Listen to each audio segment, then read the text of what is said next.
We are live. We are live. Good morning, everybody. Today is February 15th here. It's 9 a.m. Monday. Tuesday. It's Tuesday. Sorry. And let's get into it here. We got a lot to go over today. Right now, the Thai baht it's at a miserable exchange rate right now, 32.37. Just a couple of weeks ago, it was like 33.6, 33.7. So the dollar has taken a major dump, which is never a good thing. It means you're getting less for your money here if you're getting paid in dollars. So that's not a good thing. But currently it's 78 degrees, high at 84. Low 75, feel like temperature is 84, humidity 89%, 80% chance of rain today. It's muggy and just, you can feel that it's going to rain. The air quality 92, which is not all that good, but you know, it's better than it was yesterday. It's moderate. Wind is 7 miles an hour, and it's going to be raining all week. So you know, the rainy season is coming. The hot weather is coming. The cool period, the cool season is just over. But that's the way it is here, you know. It's hot season, cool season, and rainy season. So good morning, everybody. Appreciate everybody being here. Before I get started, the following broadcast is brought to you by the generous contributions of you, the viewer. Many of you. Thank you very much. Appreciate it. If you like this, stream, you like the videos that I put up, click the thumbs up, please hit the thumbs up, smash the thumbs up, subscribe. Good morning, Andy. Good morning, everybody. Subscribe, hit the notification bell, join in and comment. I wanted to say, don't be scared to comment. The only thing I ask is don't be rude and don't name call. Don't be a douchebag. That's basically what the rule is. If you're a douchebag or you name call or anything like that, then you're going to get banned. And I don't want to hear it if you do get banned. I don't care. I really don't. I got people emailing me, why do you ban people? Because they're assholes. That's why. I'm not putting up with some asshole in my stream. It's very simple. It's the most simple thing. Be decent. That's all. If you're decent, you don't ever get banned. You can disagree with me. I can say, I think it's bullshit. I think it's wrong what you're saying, or whatever. We can disagree. We can agree to disagree. And that's the good thing here. No trolls. I don't want any trolls. We don't need any trolls. Let's just get that straight. Okay? So now we got that out of the way. Yesterday was Valentine's Day. As I had said earlier, I did get a little Valentine's Day present for the wife, a little heart-shaped box of chocolates. And you know, we spent the day together. That's always nice. Have a little bit of time together with the kids, all the kids. So you know, we get less time now than we used to because they're off doing their own thing. She's busy, I'm busy. And once again, I want to say at some point, once I get a little bit of free time, I'm going to get some of these live streams that I put up over the years. I am going to chop out some of the better moments, if there are some, and I'm going to put them up eventually in a new channel. But for the time being, this channel, I'll put up the clips so that way you can get the highlights as opposed to having to watch the whole stream. Some people don't have the time or the desire to watch long streams. Oh, good. Good. Who was I talking to Ray Ong about? Oh, I was talking to one of my buddies about Ray Ong yesterday. But he was thinking of Ranong, not Ray Ong. Anyway, So yeah, that's what's going on. We got a lot to cover today. We're going to go over some news. We're going to go over some interesting information. We're going to talk about the chowderhead of the day. I'll give you a little tip or tips on a few things. And the topic in this stream is the cost of educating your kids if you are here from start to finish, because there are people that come over here still to this day. There are people that come over who are in their 30s, in their 20s, or in their 40s, and they hook up, you know, they fall in love, they end up getting married, and then they're not sure how to go and how to proceed when it comes to educating their kid. And you know, it's not the cheapest thing to do here. You put a kid in international school, it's going to set you back. I mean, it's going to set you back 300 to 500,000 baht a year, and then you've got all the entry, the application fees, and the tea money, and all this other stuff. So that tends to be for people who, for whatever reason, whether it's they're running a hotel, they've got a hotel, they're part of a hotel chain, they're part of some business and it's part of the package. But you know, we could have done it had we had one kid. We probably could have swung it.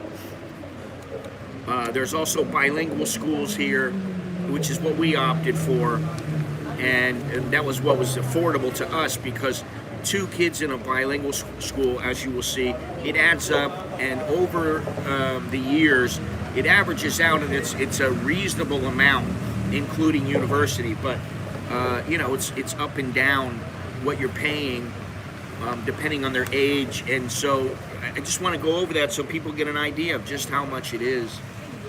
You may never have kids here, who knows? But if you do, you need to prepare for that and think about that ahead of time, because you know, preparation is key. I didn't really, honestly, I didn't prepare. I didn't prepare for it. I didn't know about it. I didn't think I'm coming to Thailand. I thought I'm going to come to Thailand. I'm going to have some fun.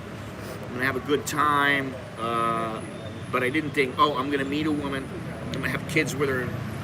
You know, we're going to stay together forever and that kind of thing.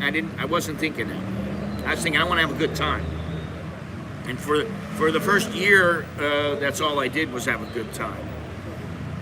But if you end up settling down, or you end up getting tired, and you just go, I'm tired of this. I don't want to continue with this, with the lifestyle that I had. I want to have a little bit more relaxed lifestyle. Then you're not, you know, you're gonna have to prepare if you hook up, because you know, unless you get lucky, a lot of the Thai girls, they want to have a family, they want to have kids, especially if they're getting a little older. And by older, I mean like they're getting closer to 30.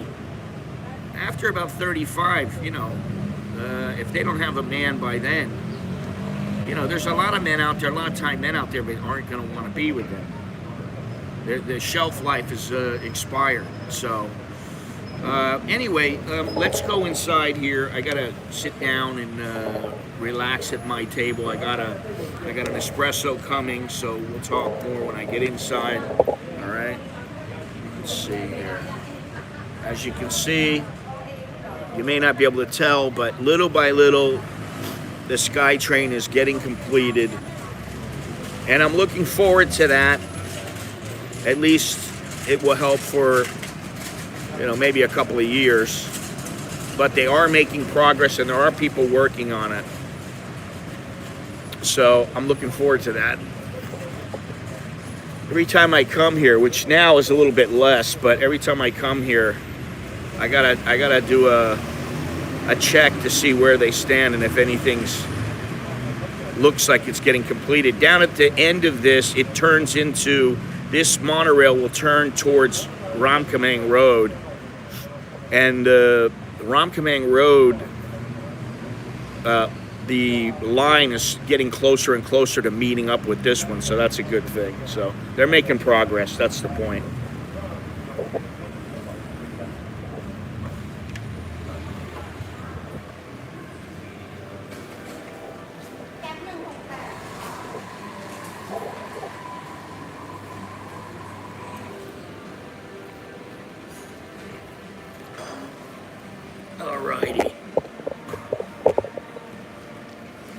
Well,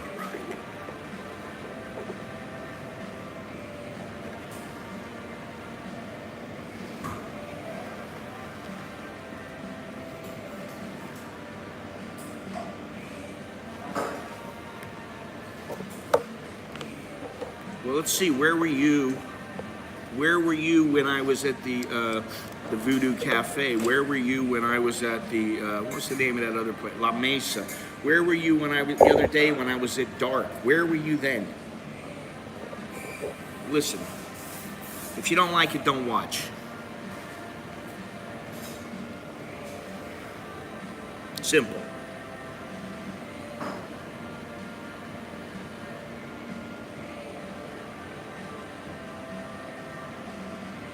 Ugh.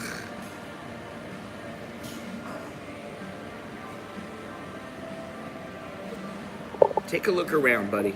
You know, no offense. Take a look around.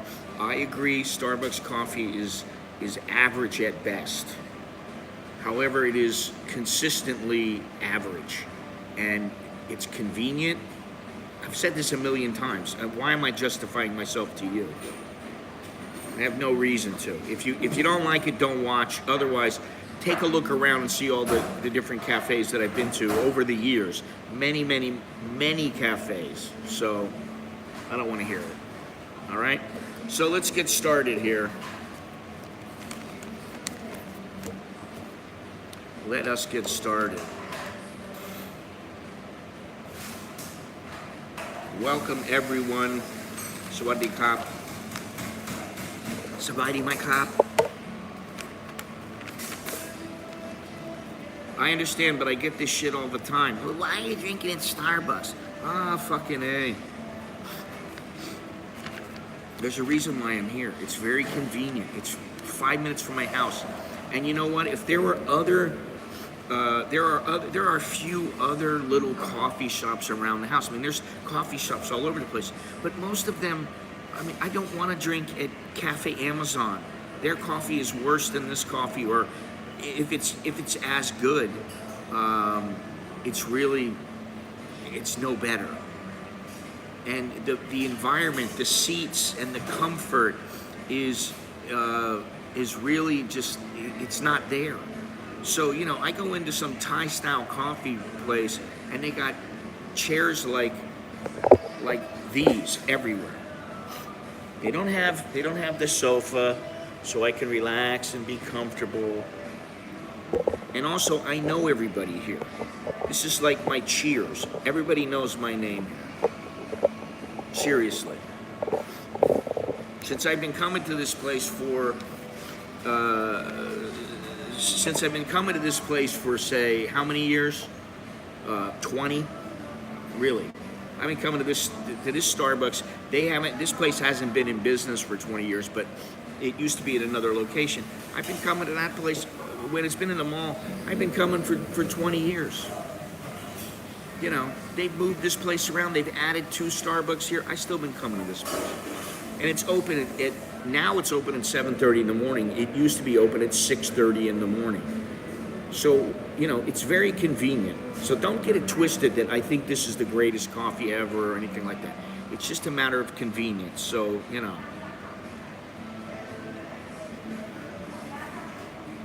Let's see here. All right, let me go on here. We're going to go over some news right now. Yeah, you know, I've been talking about this, but the electric boats, they've already started using them on the Chao Phraya River, but right behind this shopping center, this mall, right behind the mall is the Sansap Canal.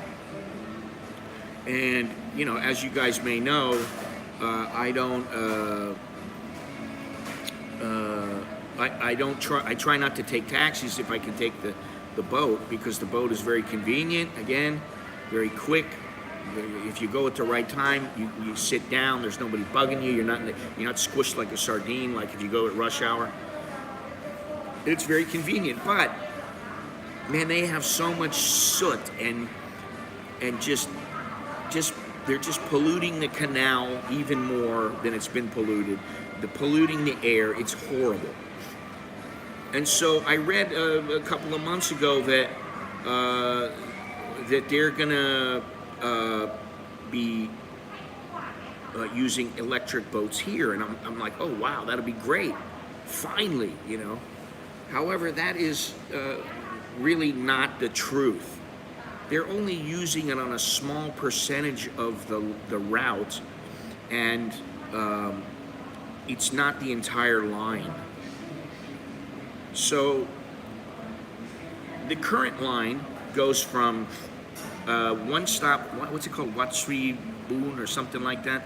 It's one line down from here, and it goes all the way to Patunam, and then you jump on another one. It'll take you down to Panfalilat, which is near Khao San Road. That's the entire line. It just goes up and back all day, right? However, now, and I said this a long time ago, I didn't know that this is what they meant, but from this next line, this next pier over, they've resurrected a few piers, and they're going to go all the way to Minbury. And I'm not sure if it goes past the market, the, what's it called? Talat Quam Nan Riam. What the fuck is it? Talat Quam Riam. I think that's what it is. Now it's gonna bug me. Quam Riam. I don't think there's a. What is this anymore? Riam. Yeah, it's not Quan Rian, it's Quan Riam, I believe. Which is, yeah, the Quan Riam, Talat Quan Riam. It is Soy Ramkhamhaeng 187. And there is a canal boat that goes on that. It's just for tourists who want to go for a ride. But when we were on the canal boat of, I don't know, a year or so ago, they had made mention that there was going to be, they were going to open that part of the canal up. So now later this month, they're going to open that up, which means I'm thinking that I can just go down to the next pier, which is not that far. I could take the boat, or I could just walk it, and then I can get on an electric boat and go all the way to Minbury. So that's, you know, that's something. And if, you know, getting around, once you know where everything goes, where the lines go, which direction they're going, where you know, are they going north, are they going south? Man, they really got their act together when it comes to the infrastructure, and they just continue to improve it. So that's something that's happening, and to me that's a big deal. But and also what that'll do is it'll allow a little more freedom to get around without having to use a taxi. So yesterday, as I said, was Valentine's Day, and once again there was the Valentine's Day reminder out to have safe pandemic sex, and basically I can't believe they're putting this out in the news. Health authorities expressed concerns that Valentine's Day could exacerbate this trend of having sex on and this virus here. It could exacerbate it, while acknowledging people have sex on other days too. COVID isn't a sexually transmitted disease, but catching COVID is possible through close contact, breathing, and exchanging saliva.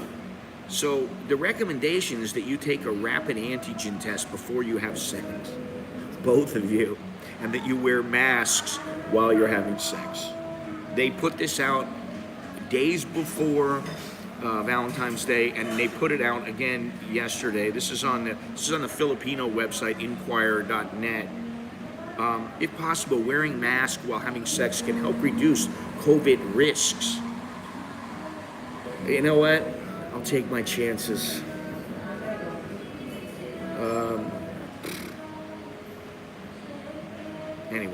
I've gone on enough about that. Now, something that I don't know if anybody knows, but those people who are in the United States, maybe you've heard of it, especially in New York City, but there was a man who had 44 prior arrests, and he was charged with the brutal assault of a Thai model in the New York City subway. And it was caught on surveillance. This guy had 44 arrests already, and many of them were for violent transgressions. The victim, Bu Jira Jari Yawit, was waiting for a train home when someone grabbed her from behind, dragged her along the platform, punching her in the face, and then took off with her wallet. She was unquestionably traumatized and suffering from persistent nightmares. She's 23 years old. 23-year-old chick, and this guy just runs up from behind her and starts giving her beat. She didn't even see the guy. Now, she's in New York to study English, and she's to pursue a modeling career, and she was lucky to be alive after the incident. 40-year-old guy, Kevin Douglas, was charged with second-degree robbery, third-degree robbery, and second-degree assault in connection with the attack. So this Thai chick, she goes over there to learn English. She's probably, it happens sometimes, some Thais go over to the States or somewhere else, and they, totally don't expect anything to happen to them. They're not on their guard like some people. And they're just chilling. They don't think anybody's going to just attack them for no reason. And yet, that's what happens. So that's pretty sad. This guy's behind bars now on $75,000 bail, and he'll be back in court on April 11th. So yeah, I want to see what happens with this. I want to see if he gets charged and put away, because that's pretty bad. All right, what else we got here? Oh yeah, the elephants. You remember I went to Chiang Mai, I don't know, now it's been about 6-7 weeks ago. And when I went there, I went on this tour, and I was going to go to this elephant park. The elephant park was closed. I went to the Tiger Kingdom, which I didn't really want to go there, but my wife had paid for this tour. We got this tour. She's like, we're going to go on this tour. I said, okay. And she knows I like tigers. So she says, we're going to go to this tiger place. I said, all right. I didn't really even know about it. I thought it was, I don't know what I thought it was, but I ended up going. What a sad fucking place, all right? Sad for the animals, just sad in general. Just a money grab, all the way around. And the elephant place was closed. Now, supposedly the elephant place and the Tiger Kingdom, they're out of cash, and they're not sure what they're going to do. They've run out of money and options. And the message was delivered at the Tiger Kingdom in Chiang Mai, where Tourism Commissioner Siriton Ramsut and Pheu Thai ministers met with zoo operators to seek a path out of the business downturn caused by COVID-19. I think that these kind of businesses are, the Chinese like them, but I think they're slowly going the way of the dinosaur. Siriton highlighted the government's low-interest loan program to revive the business, but said it was still insufficient and difficult to access. Five tiger attractions in Thailand have run out of cash. Elephant sanctuaries have faced difficulties securing loans as their land is often undocumented. The government will allow them to put up their elephants as collateral for loans to buy animal feed in the absence of income from tourists. I don't even know what to say, guys. What's happening? The managing director of Kumsu Trakan, which operates 2 tiger kingdoms in Chiang Mai and 1 in Phuket, said their income had dropped from almost 1 million baht per day. Holy shit. Now you know why they've got those tigers in a cage.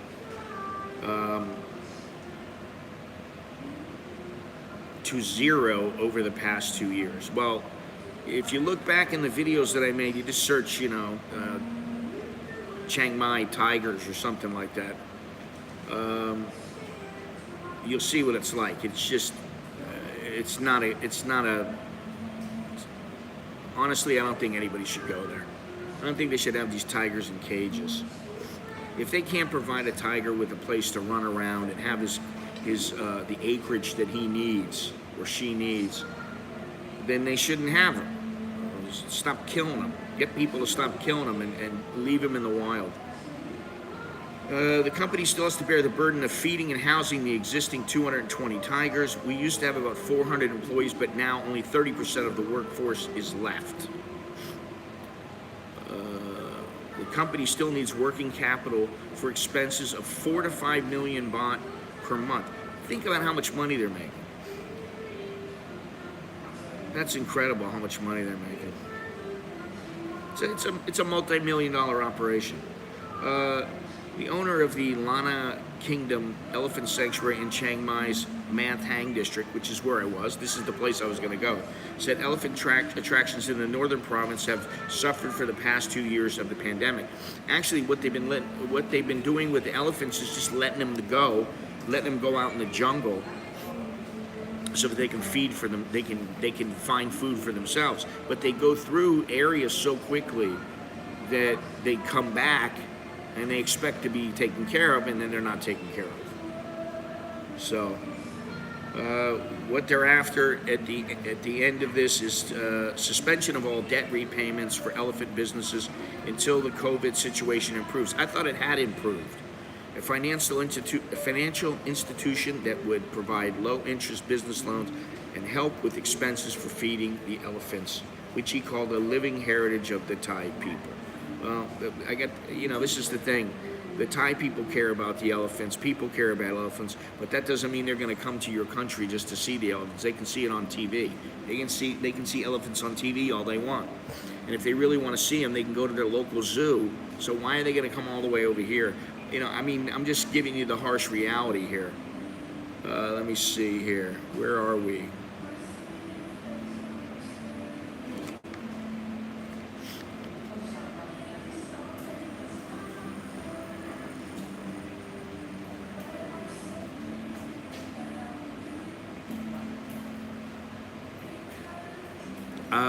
I don't know, to tell you the truth. I don't think it is, but I used to go by there all the time.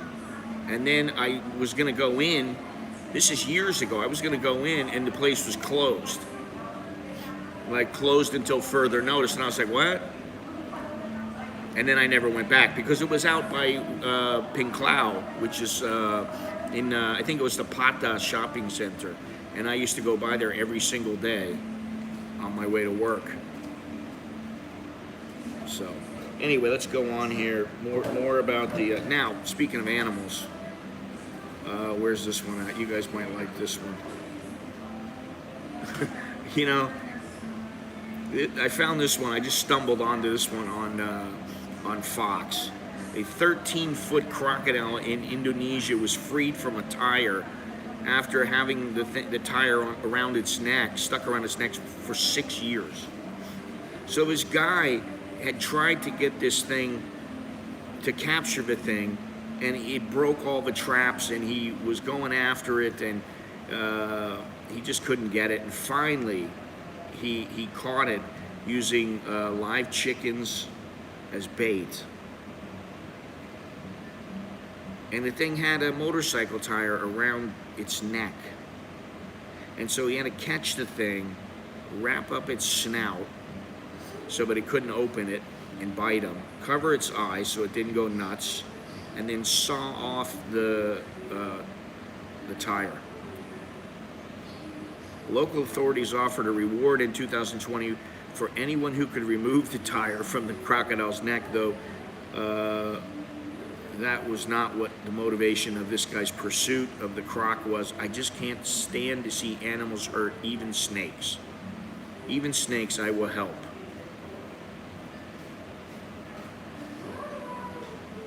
What's this?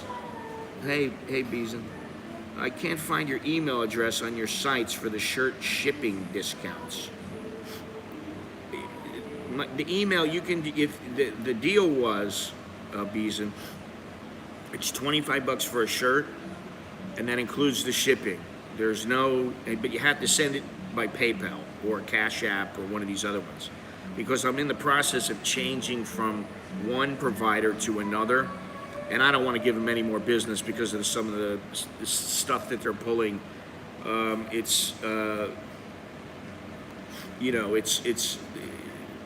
I don't want to get into it too much, but yeah, that's how you do it. If you want a shirt, if you want one shirt, it's $25, including the shipping. If the long sleeve is $30. If you want more than one, it's $7.50 for the shipping, and then so it's $2.50 for the shipping every shirt after that. Well, I mean, Crocs are dinosaurs, so. Let's see here. Oh, another one of these polls came out. You know the polls, they come out all the time about where the greatest place on earth is. So this article came out by International Living. They're always putting out articles. According to International Living's recently released list, the best places to retire in Asia, Southeast Asia, are, and in this order: Malaysia, Thailand, Cambodia, Vietnam, and Sri Lanka. They don't have Singapore. They don't have the Philippines in there, and so They don't have Hong Kong in there, but I can understand that.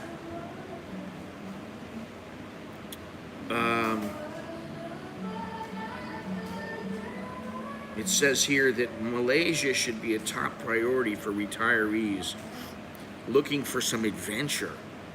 Now, I was going to talk about this a little bit because that was the whole thing that kept me here, is the whole adventure.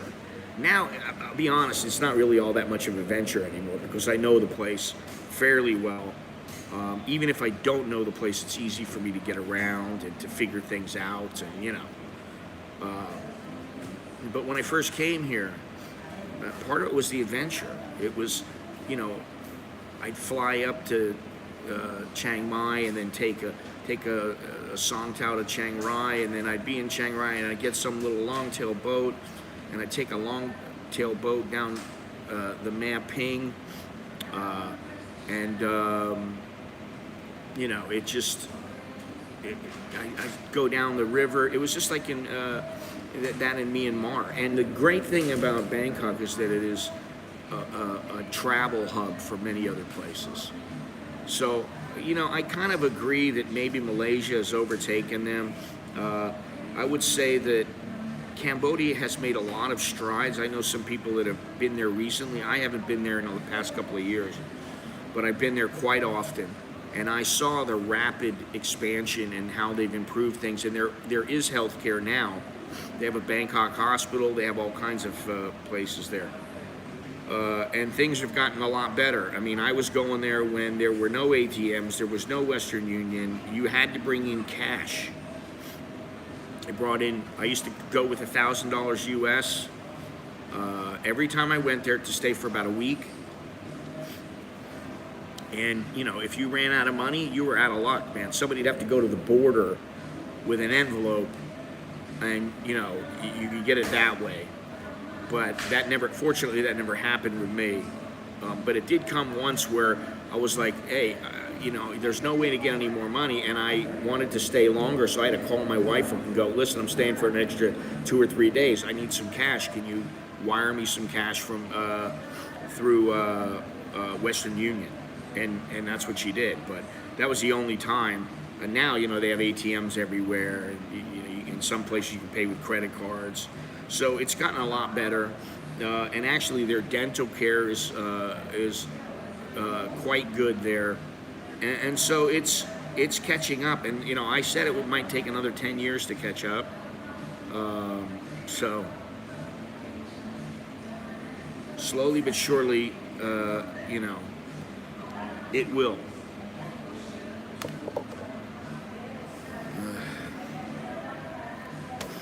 Let's see here. Yeah, so I took a quick look at something here. Where is it? Okay.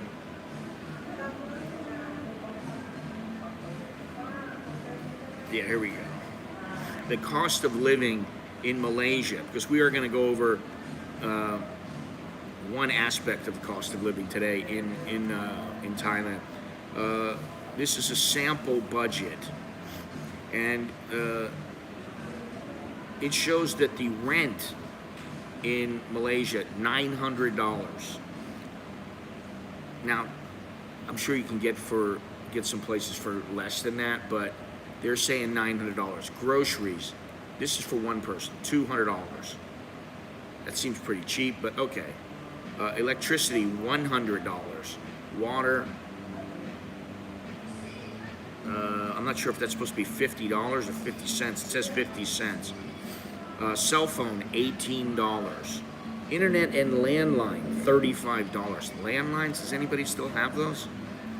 Pay TV, Astro, $45. Butane gas for cooking, 90 cents. Yeah, so that was 50 cents for the water.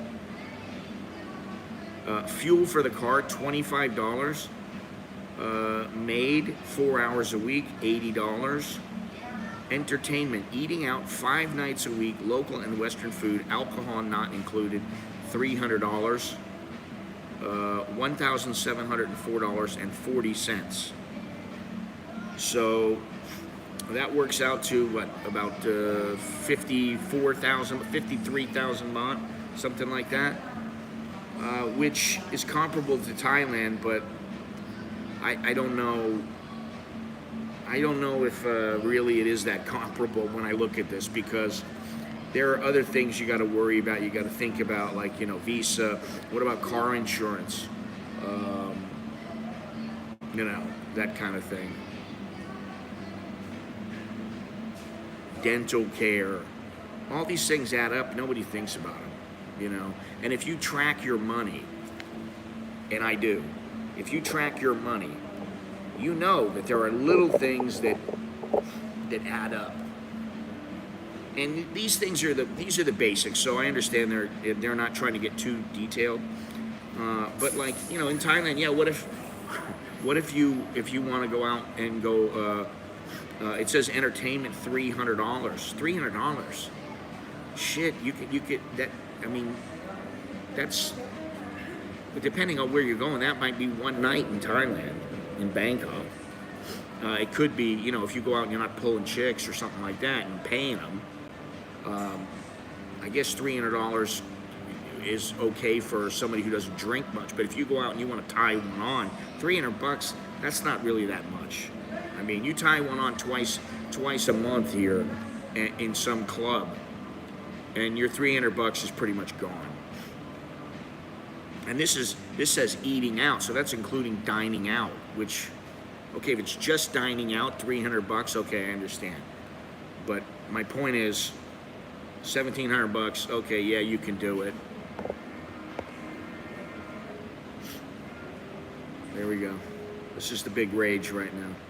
So anyway, there you go. That's the cost of living in Malaysia. According to International Living, they say that Malaysia is the place to be, and I don't know, but I really disagree with them, to be honest. I don't know. I mean, for some people, Singapore is great,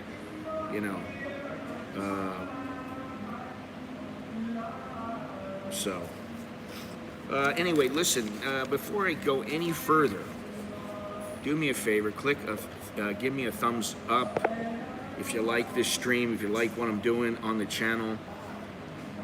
You like the videos I put up. There are literally 1,000 or more videos. I don't even know. I've lost track how many, but there's more than 1,000 videos. There are hundreds of others in the for the members on my website and on Patreon. So there's plenty of stuff to choose from.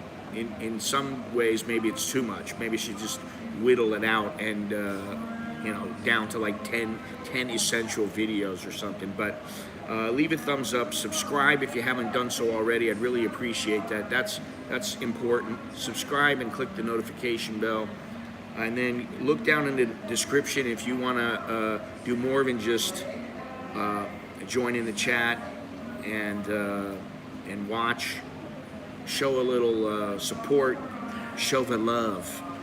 You can do so through PayPal. You can do so through the Cash App, Buy Me a Coffee, Patreon, cryptocurrency, which I do need to get into that, just slowly but surely. I need to, just a little bit every month. I kind of feel like I'm missing out. So you can become a sponsor on YouTube for as little as $1.99. If you don't want to just do something like that, then buy a book, buy one of my books, or get a t-shirt or whatever. Join my social media, whatever you want to do. Up to you, like they say here. And I do like that phrase, up to you, not that. So, Jim, how you doing? Let's see here.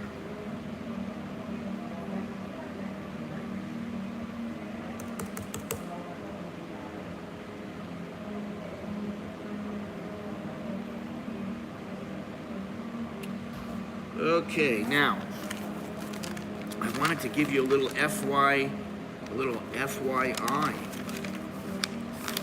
Do you know where Thailand's electricity comes from? Well, if you don't, I'm going to tell you, because I wasn't really sure. I thought it was hydro. I thought everything was hydro, but I was wrong.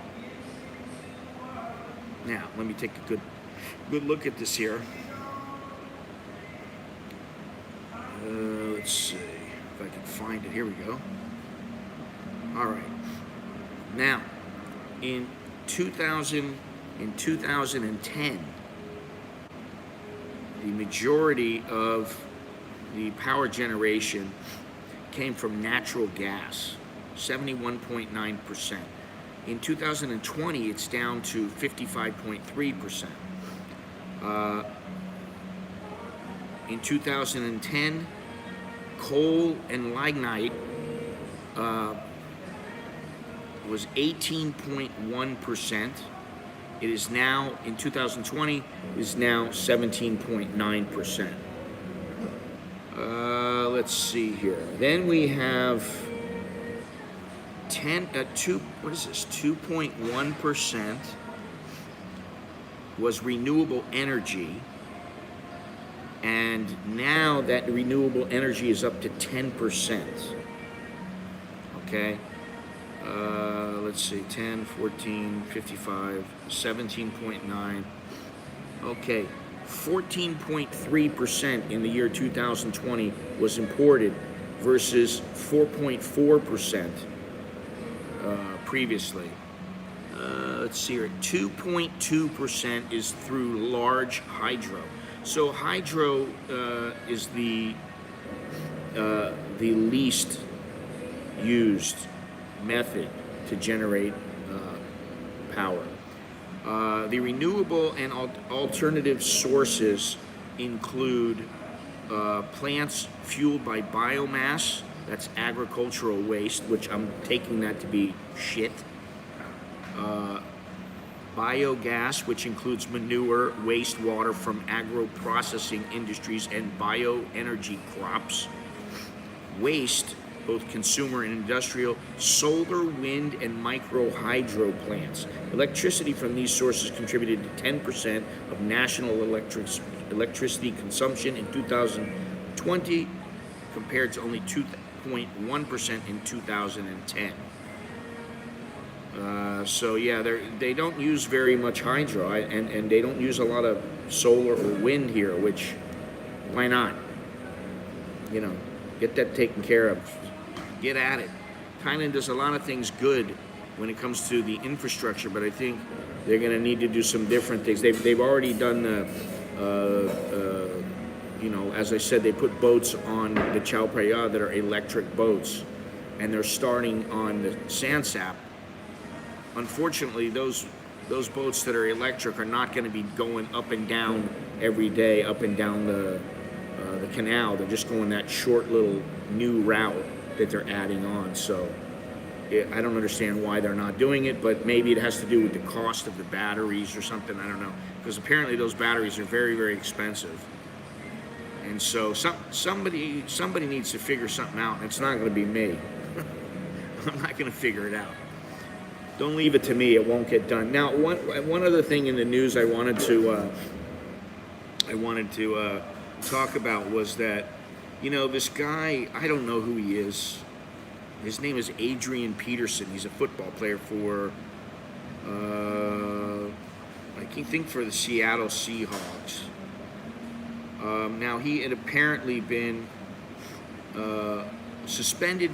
He was suspended by the NFL in 2014 for pleading no contest to a misdemeanor charge of reckless assault for allegedly using a switch on his son.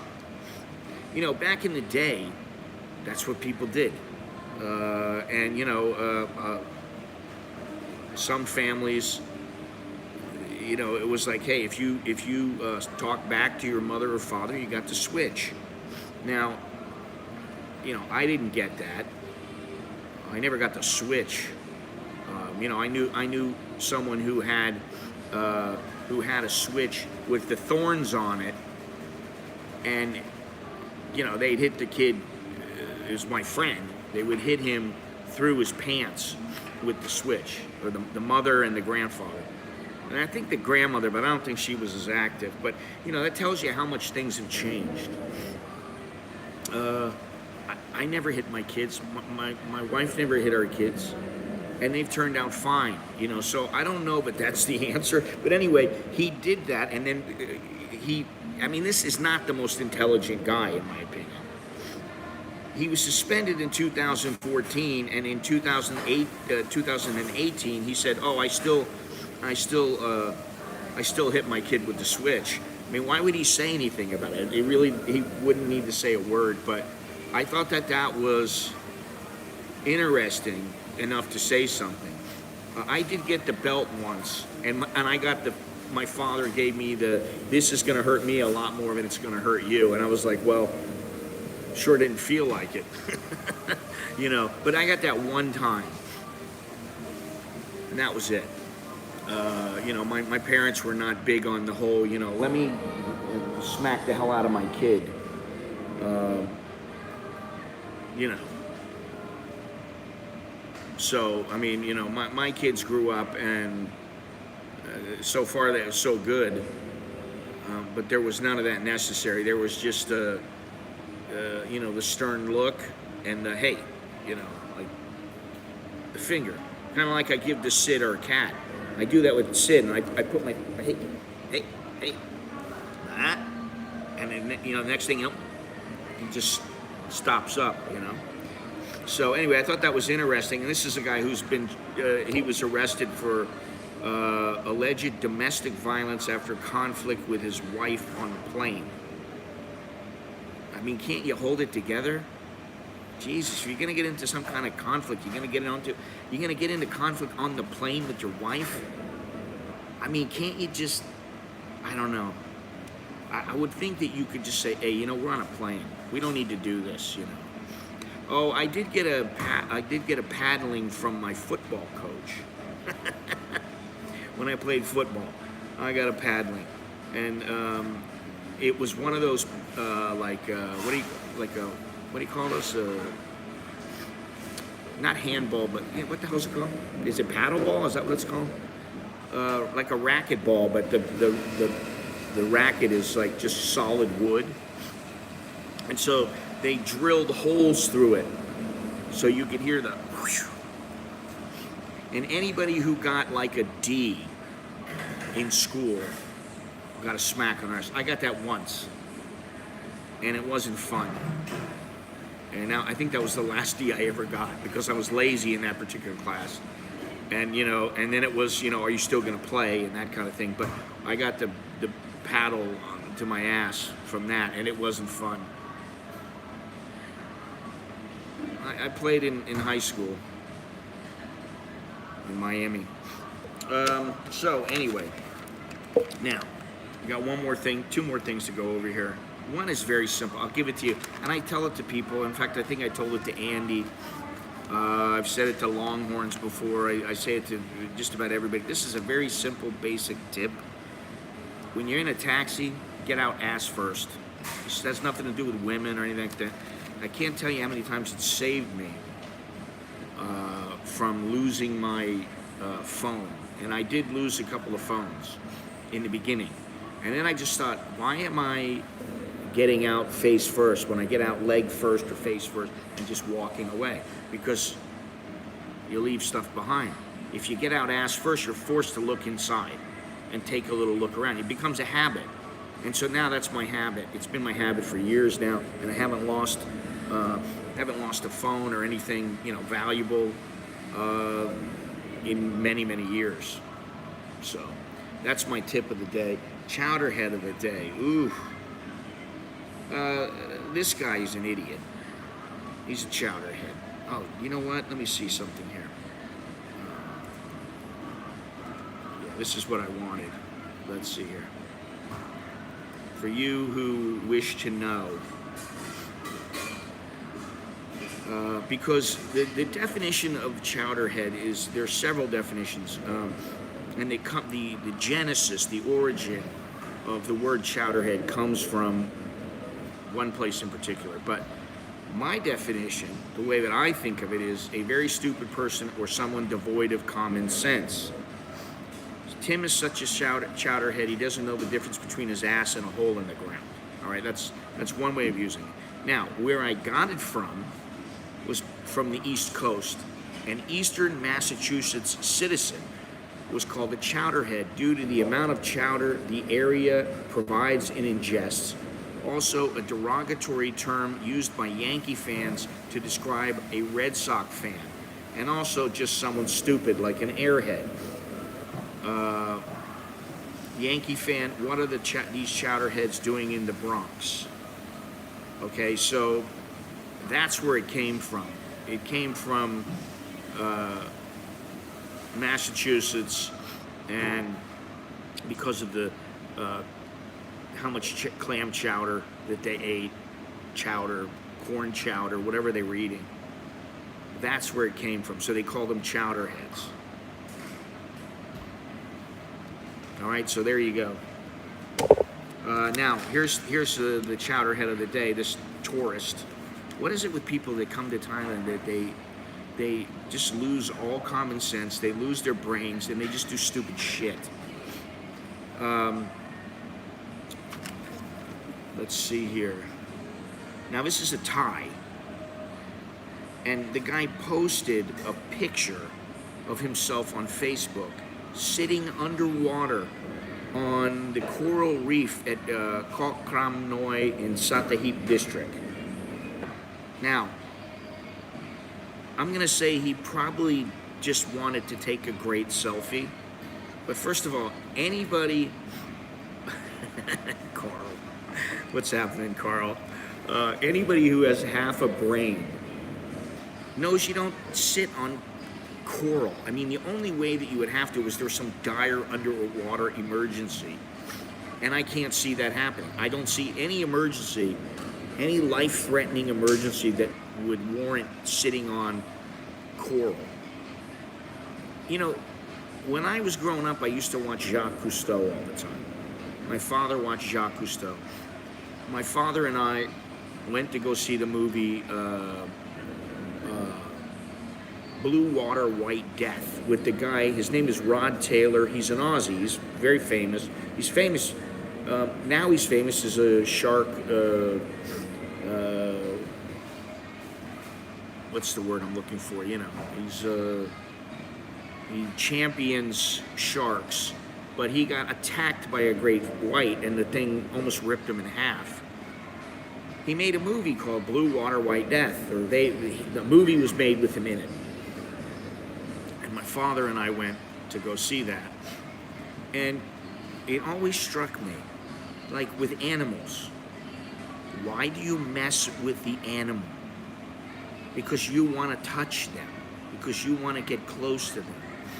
To me, it's like, listen, if you are willing to take a chance on getting swiped in the face and maybe have your skull fractured and have your face ripped off by a chimp or by a tiger, then go for it. But don't whine about it if they do it to you. You know, I mean, really. Now, this guy goes and sits on this coral, which is under the protection of Thai law. The tourist could be fined up to 1 million baht or imprisoned for up to 10 years or both if he were found guilty. Well, he's guilty. So what are they going to do? I mean, maybe it's a first-time thing. He hasn't got arrested for it before, so they're probably not going to give him, throw the book at him. But he did go and meet with the police to be formally charged, formally informed of the charge. He said he had never intended to damage the reef, which I believe that. But, where is this guy living? He's 45 years old. He doesn't understand that coral reefs don't need to be sat on and taken as souvenirs. And I mean, I don't get it. You're 45 years old. You never knew this? You live in Thailand. There's ocean all around. So he's the chowderhead of the day. For me, he is the chowderhead of the day. Now, let me do away with all these, make things a little bit easier.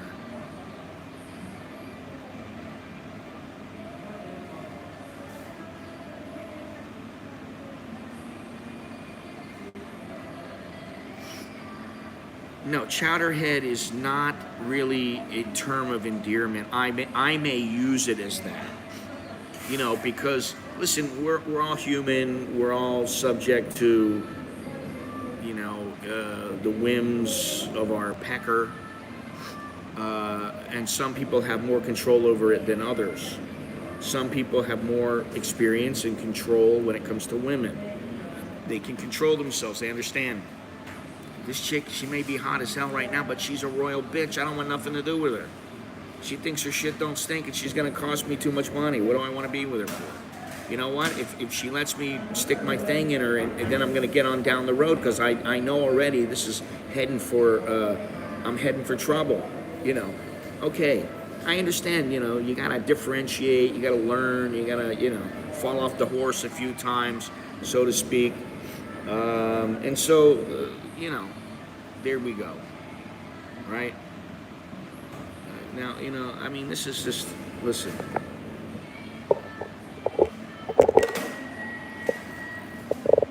They have done nothing. They've done nothing but take selfies the whole time I've been here, and laugh at me on the computer talking to the phone. This Yankee is in Latin America. Yankee is derogatory. And none of that shit's derogatory to me. I don't care. If you don't care, it's not derogatory. I'm apathetic about it, really.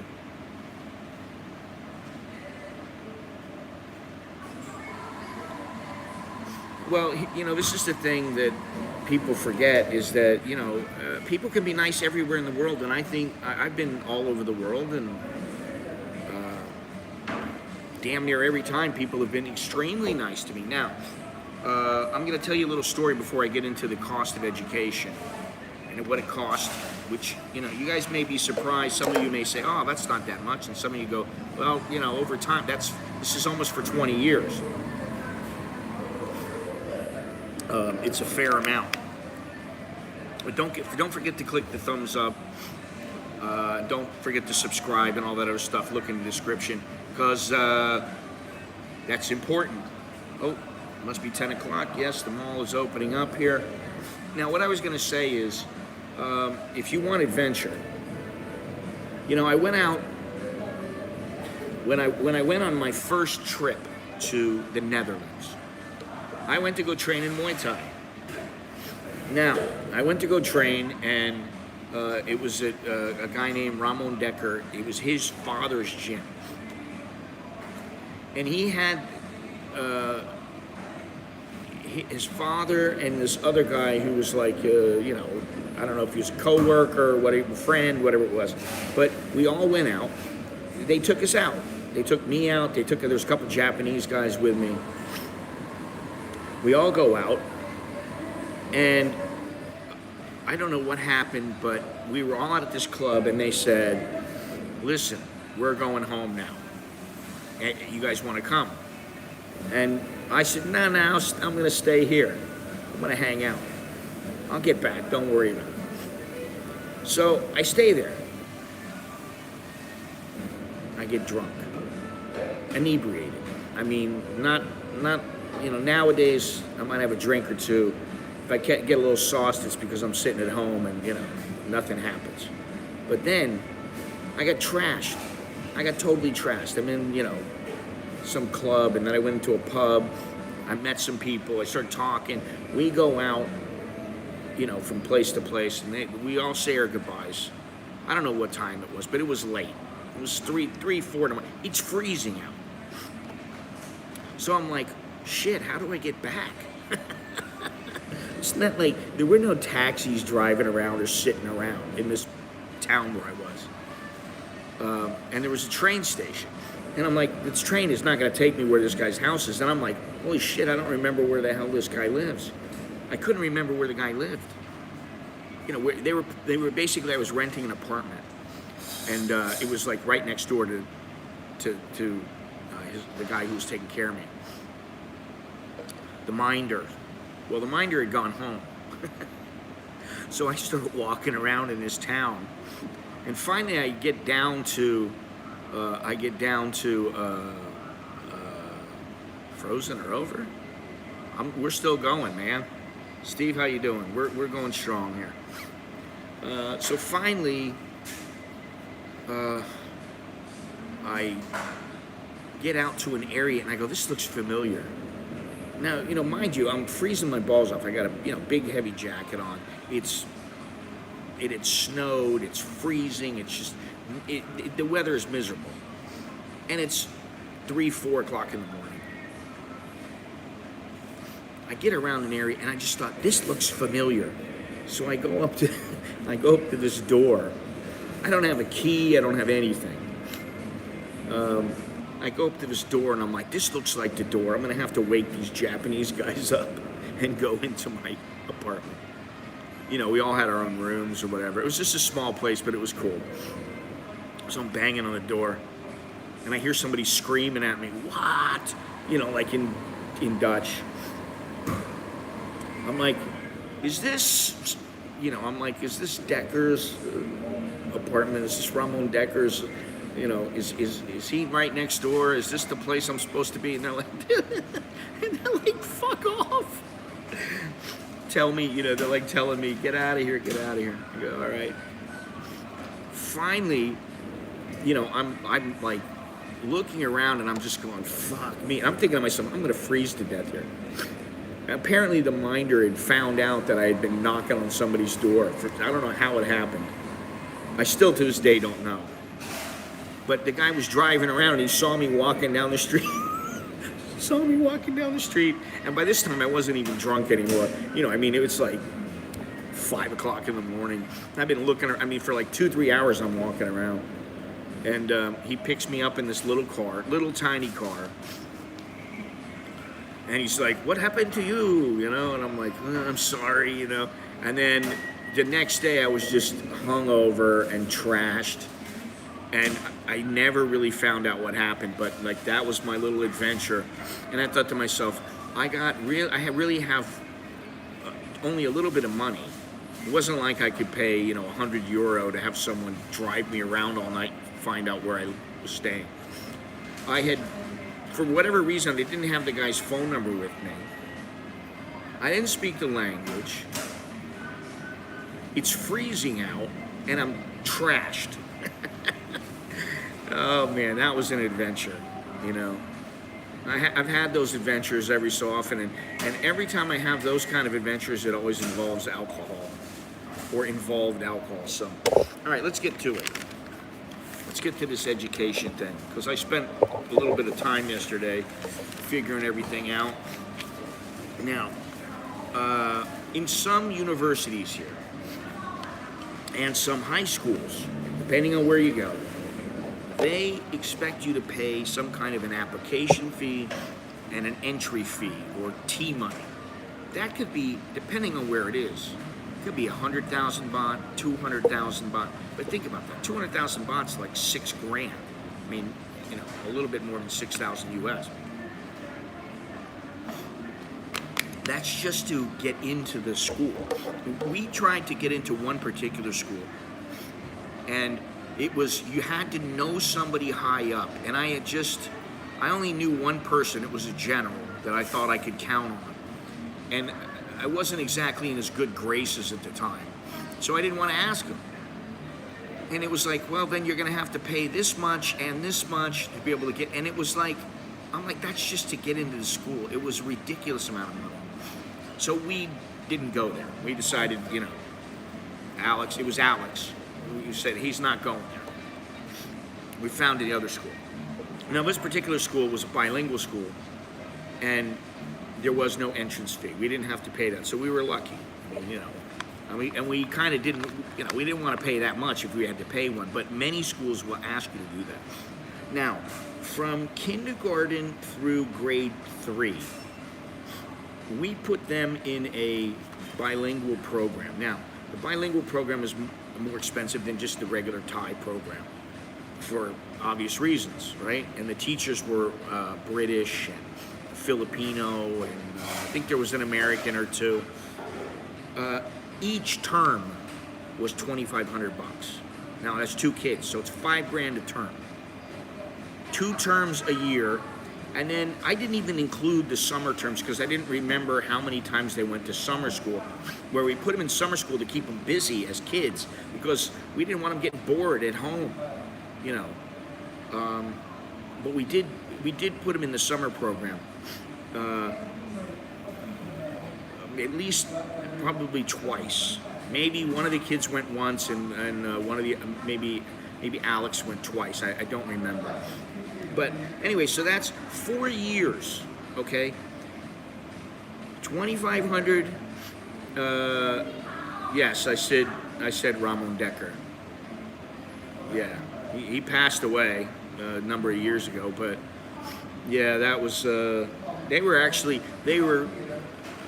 The Dutch were people who. The guy, his father, Cor, and his friend Robbie, and some of the other guys. You know, I wasn't the greatest fighter.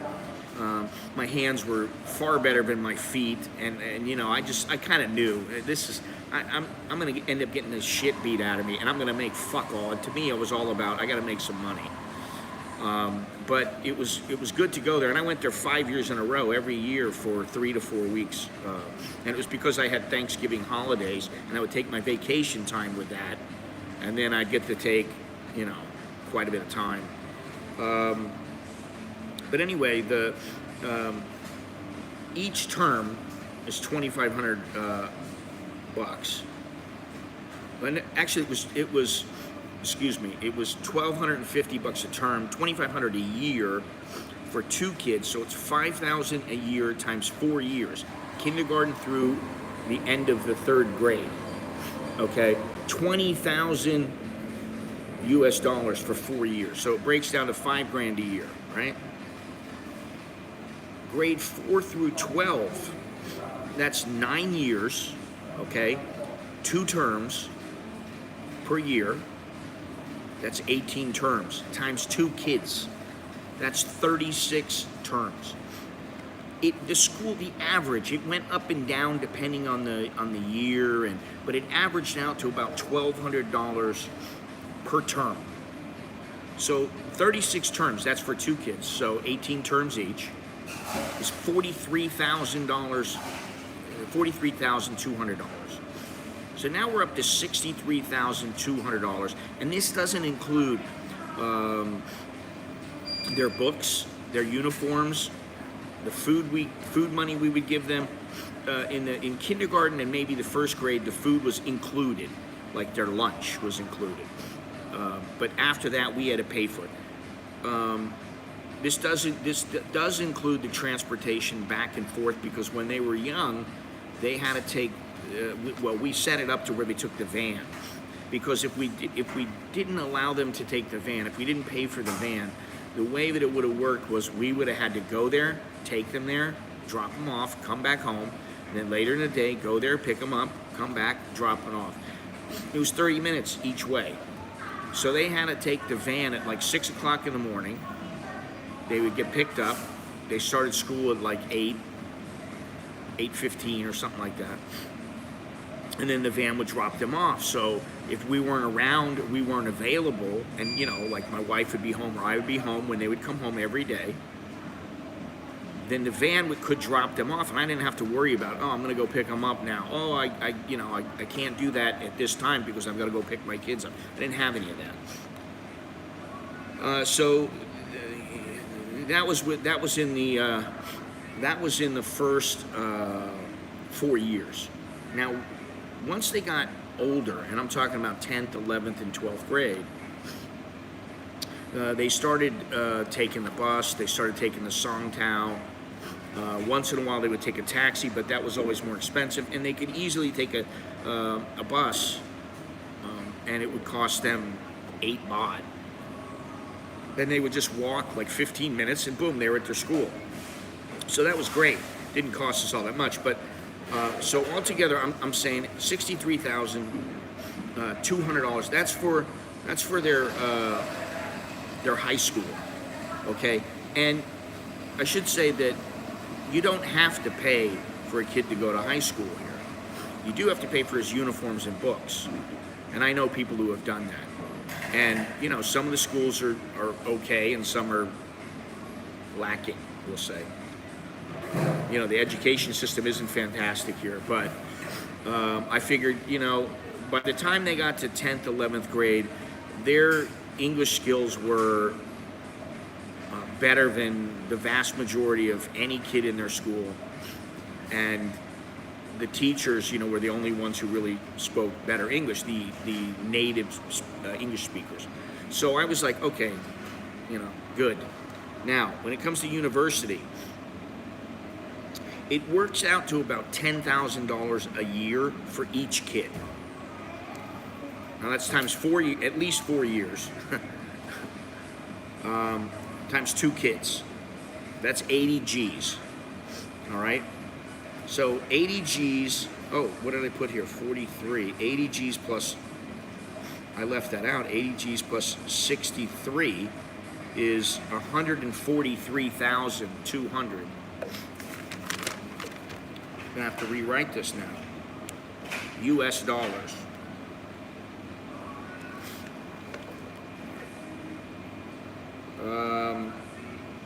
Okay. So what does that work out to? I don't have the. Let's see here. I'm gonna say 33,006. I made a mistake, so that's why I'm adding on the air here. 6, 9.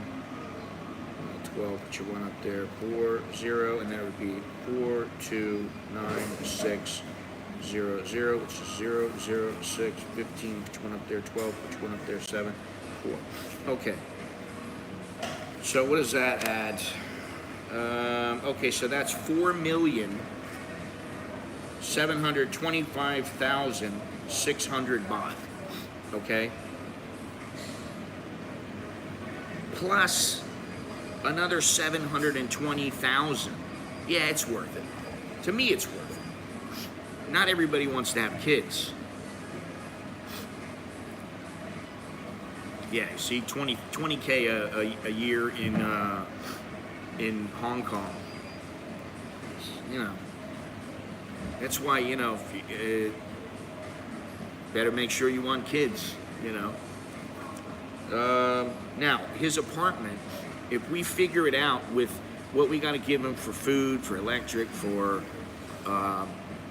he's got internet, and it's to me it's like it's just a little place that it's okay. It'll do the job for now. We may upgrade if he gets a job and he can start paying his way a little bit. We may upgrade him, I don't know, but right now we're not going to worry about that. His apartment for 4 years works out to, it's about $15,000 a month, and that is the rent, the food for him, transportation back and forth, his electric bill, his water bill, his internet bill, and a little bit extra. It's $15,000 a month times 12 months, $180,000 times 4, $720,000. Okay. And then there's the trips for Alex, because Alex has to go on a lot of trips. By the time he's done with school, he'll have gone on 5 trips, and we figure it's about 10,000 a trip, 10,000 baht. That's 50,000. Okay.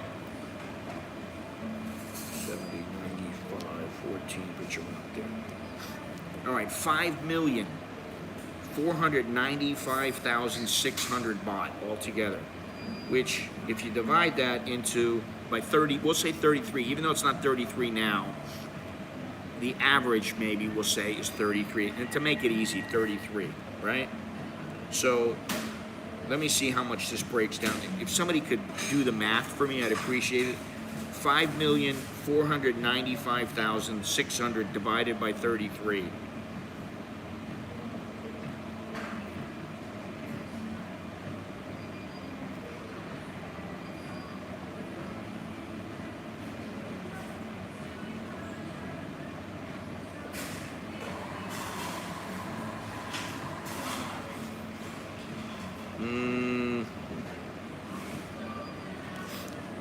Works out to about,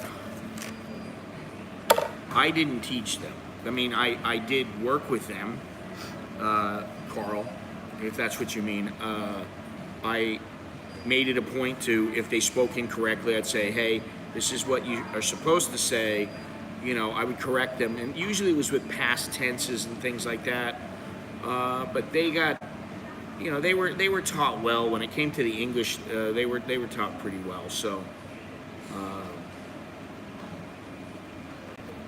yeah, I mean, I helped, and you know, my wife speaks good English. I mean, you know, good for, especially for a Thai, she speaks good English. You know, I don't know how that measures up when she would measure up, but you know.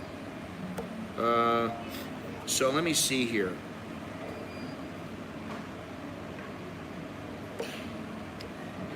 Let's see. 17 years. What is that? 6, 5, 143, 17, 7.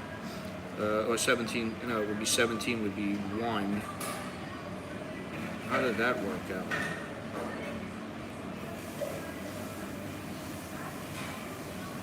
Yeah, okay.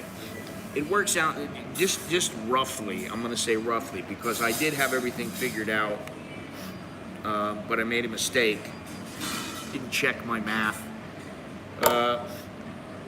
So if it's $160,000, $160,773 over 17 years. That's kindergarten, you know, through when they graduated high school, and then 4 years of college.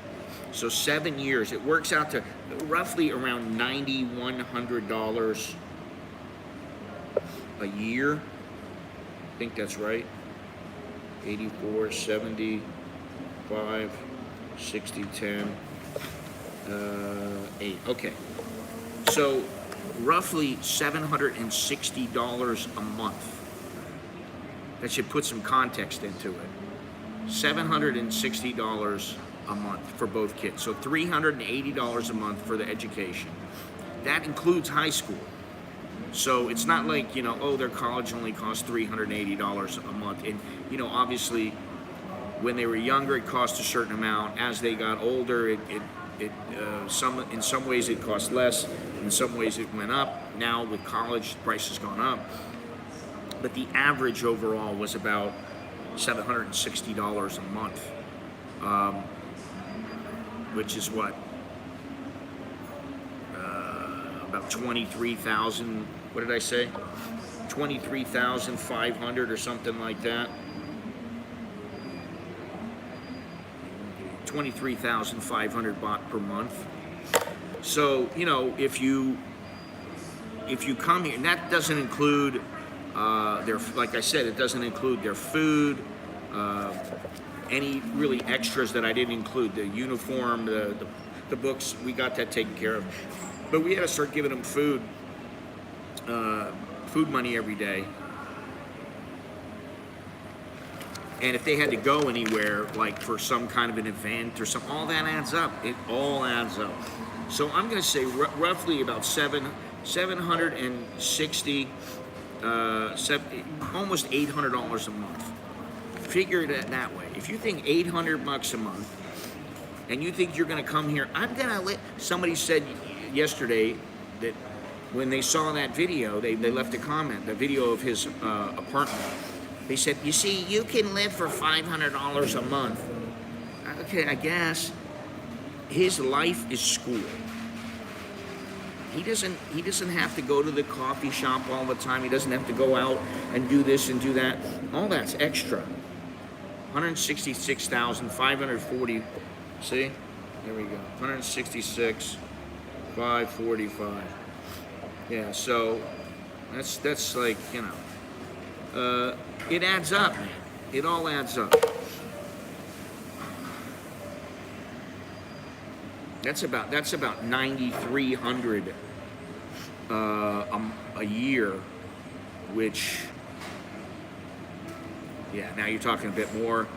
So that's why I'm saying if you figure $800 a month, and that doesn't include anything else. So I'm not talking about raising a kid. I'm talking about getting them through getting them from start to finish through university in Thailand. And there are people who do that. You know, there are a lot of people who do it, but there are also people who may be coming over here. Yeah, I mean, you can look at it. I look at it this way. It was well worth it. It has been well worth it. They're my kids. I want them to, you know, I wish I could do more for them, but I can't. You know, there's only so much I can do that we can do. And, you know, if you figure $800 a month, now $800 a month, if you really wanted, you could live in Thailand on $800 a month in a place like what he has, quite easily. Now, you know, he doesn't have to worry about anything else. The thing is he doesn't have to worry about getting his teeth done. He doesn't have to worry about his braces. He doesn't have to worry about, you know, hey, I don't have any money to take this girl out. Can we have some money? Can I have some money? He didn't have to worry about that, you know. But there you go. Thank you, Steve. 9796.79. Is that a month? No, a year. That's a year. That's a year. If you divide it by 17 years, so that's 90. It's almost $10,000 a year. So if it's almost $10,000 a year, I mean, you figure that. You know, for somebody who is maybe he's got you know, rental property, he's got Bitcoin, he's made a lot of money. That's not very much. But yeah, no, Steve, I think it's 96.79 per year. If it's $166,000, that is over 17 years. From kindergarten through the end of university, from a 4-year degree. So yeah, I mean, that you think about that, it's about 10,000 a year. About that much, approximately. So there you have it.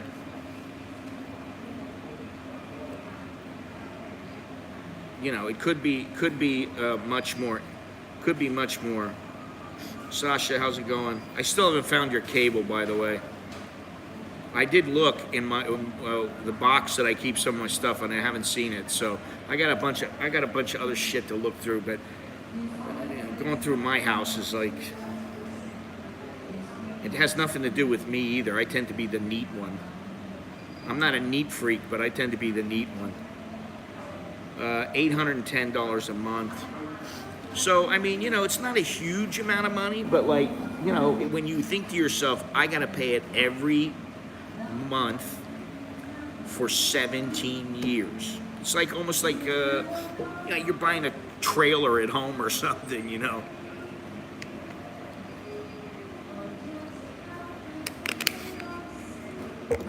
$62,000 per annum. Wow. Well, what I know, there have been times when it has been a piece of cake, and there have been times when it's a struggle. And we're starting to come to the realization, it's really kind of set in on my wife and I, that like Nick came and he was like, oh, well, I'm gonna have to stay overnight. I can't come Friday night or whatever, or Saturday night. I can't come. I got things to do. Okay. When are you gonna come? Tomorrow. She comes on Sunday, leaves on Monday. And she's like, and the cat knows the difference. The wife was gone. She went to Phuket, which, by the way, she went to Phuket. She said they didn't test her. They didn't ask for her vaccine records. They didn't ask for anything. She got on the plane. She flew over there. So, you never know what's going to happen, but she didn't get tested. She didn't have anything. She just went right in there. But she came back.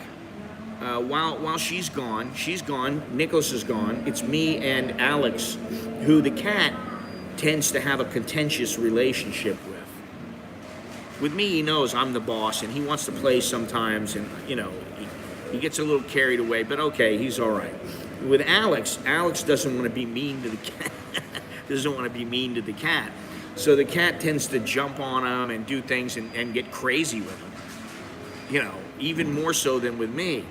So it's Alex and I at home with the cat. And what really tripped me out is that as soon as he knew she's not coming back, she's going to be gone for 2 nights. He didn't know how long she's going to be gone, but, oh, she's not here. Oh, the other kid's not here. All of a sudden, his demeanor changed. I'm laying on the sofa, watching a movie at night. The cat jumps right up on the sofa, lays down right next to me. Doesn't want to play, doesn't want to swat at me, doesn't want to bite me, nothing. He knew that the house was kind of empty, and he's like, where's all the people? And once Nicholas and my wife came back, yeah, no problem, Steve. I kind of figured, because I did the same thing initially. I was like, holy shit, if it was 10 grand a month, I'd be out of luck. But yeah, as soon as everybody came back, the cat started freaking out. It's meowing every 2 seconds. And, things are back to normal. But now, kids are going on their way. So, we got that whole empty nest thing going on. Or at least it's the beginning of it. Our expenses in Hong Kong were over $350,000 a year, but the company paid most. That is why I own the apartment that changed everything, then rolling in. Yeah, there you go. Listen, I got to say, when I worked in boxing, and to a much lesser extent in with writing for magazines and stuff like that, a lot of the time I would be able to go somewhere and I didn't have to pay for anything. Not so much with the magazines, but once in a while, somebody, I would come in and they go, hey, listen, don't worry about the food. You just, you don't have to pay for anything. Oh, okay, thank you. But it was always nicer to be able to fly and go places, and then I'm staying in a hotel or whatever I'm doing, and it wasn't on my dime. Of course, that's great. That's how people end up making money. And I did make a considerable amount back then, but things change, and but it was I had a great time, and it helped put the kids through school, And I think if I was to do it all over again, wow, you know, I don't know what I would do, because I don't know that I want him to go to a school in the United States. You know, not now. I don't want him learning all this shit that's going on. You know, there's too much garbage going on in schools right now. I'd be scared. I'd be like, my kid will come home. You know, what was it? Did somebody, oh, I think my friend told me about it, was maybe it's in Australia, where some of the kids are being told, hey, if you turn your parents in if they do something wrong. They rat out their parents. And I think they get paid for it or something. And I'm like, what? You know. Yeah, this is what I mean. I don't want any woke stuff. I don't want any of this Me Too garbage. And you know, there are things about Thailand that I absolutely love. I love that you don't really have to worry about that stuff. You know, now that could change at any time, but it could change anywhere, so why would I, you know, be overly concerned with it? You know.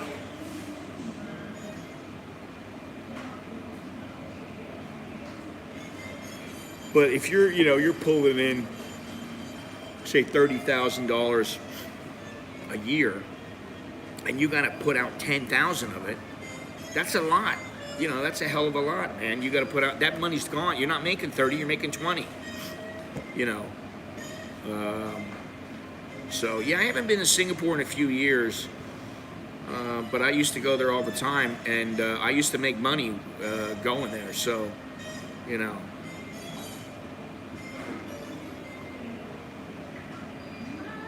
I mean, I have. Singapore's a good place. I mean, I guess if I was making a bundle of money, I would love to be there. I mean, when I was there for the boxing that I went there for, setting up the whole event and helping with that,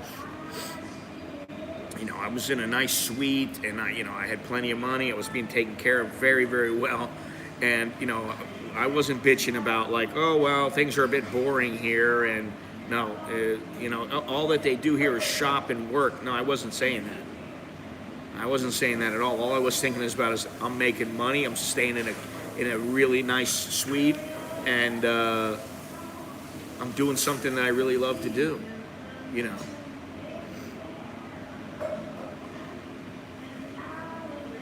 Yeah, I don't know about Hong Kong now, man. I feel for the people there. You know. I feel for them. Let me see here. Good. I woke up early. I went to bed late last night. Just like I used to. But I'm tired today. Whew. I could use a little old man nap. Anyway, you know, that's something to think about, is that when you come here, there are things that are going to happen if you decide to move here.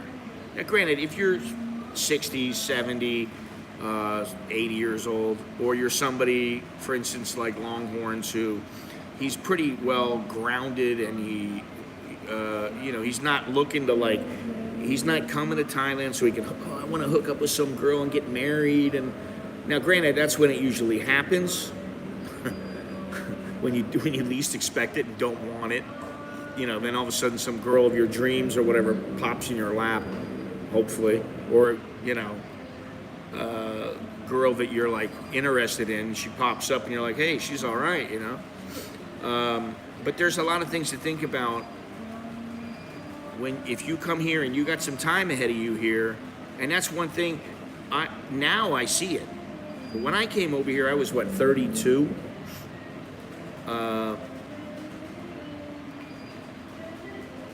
And you know, what did I know? I didn't know anything. I knew fuck all. I thought I'm gonna be here for a year, and then I'll just go back to the States and I'll kind of start over and, you know, find something to do and make some money. But it didn't work out that way. So, you know, how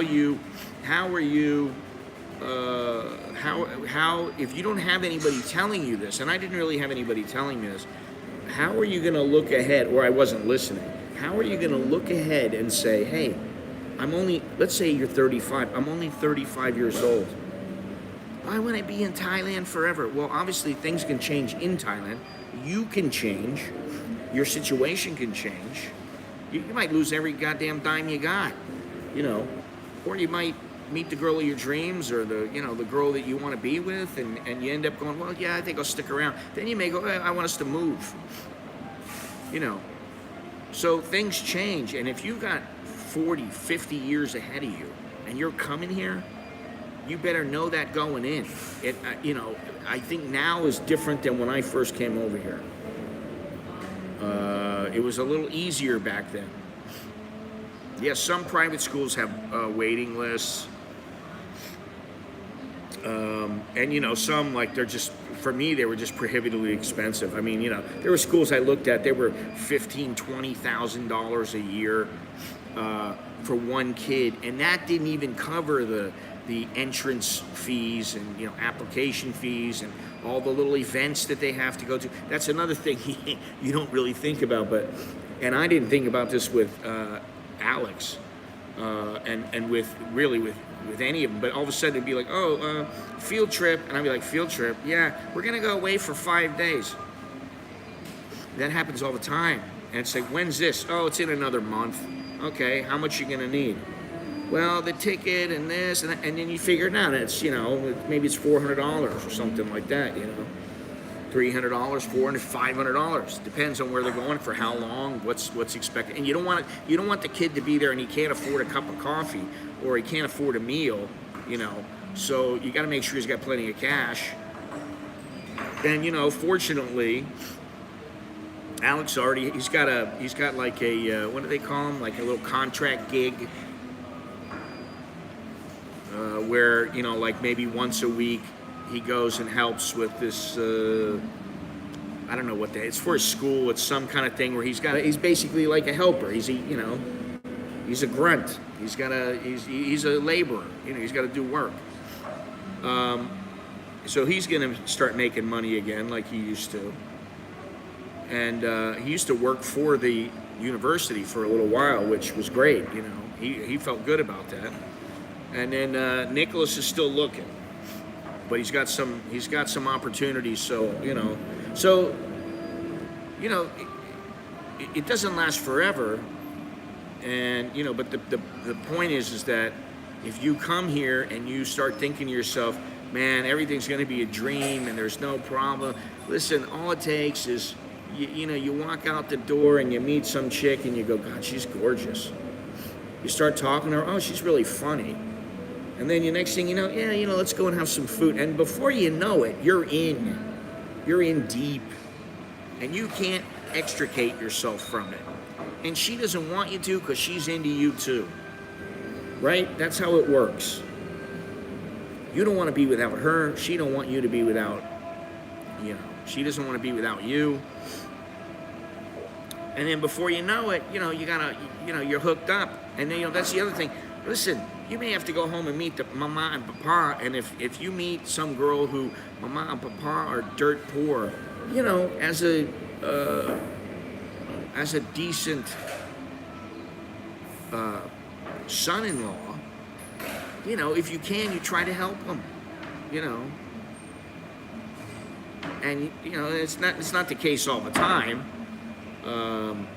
but there are definitely cases when the mother and the father or the family really try to take advantage of the person. And I was very lucky with that regard, but, and, the only reason that I know is because I'm speaking from experience from almost 30 years ago. I know now, and I didn't know then. Now, it doesn't mean things turned out bad or anything. They didn't. To me, I'm lucky. Because, I was a bonehead. I was a chowderhead in the very beginning. But, when you get a little bit older and reality forces you to clear your rose-tinted glasses. And, it's so true, Steve. Listen, my parents used to tell me all kinds of things. My parents once sat me down and said, this is how much it's going to cost you on your own at a bare minimum. This is what it's going to cost you. And I was like, yeah, okay, no problem. And I did go out and make that money, more than that money, but I was, doing shady shit, That was just when I was like 16, 17 years old.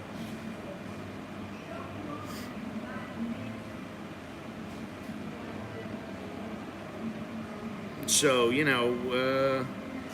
all you young whippersnappers who are coming over here, hey man, the Thai women, they got something good, I mean, they still tend to be very feminine, and if you're a man, you probably like that.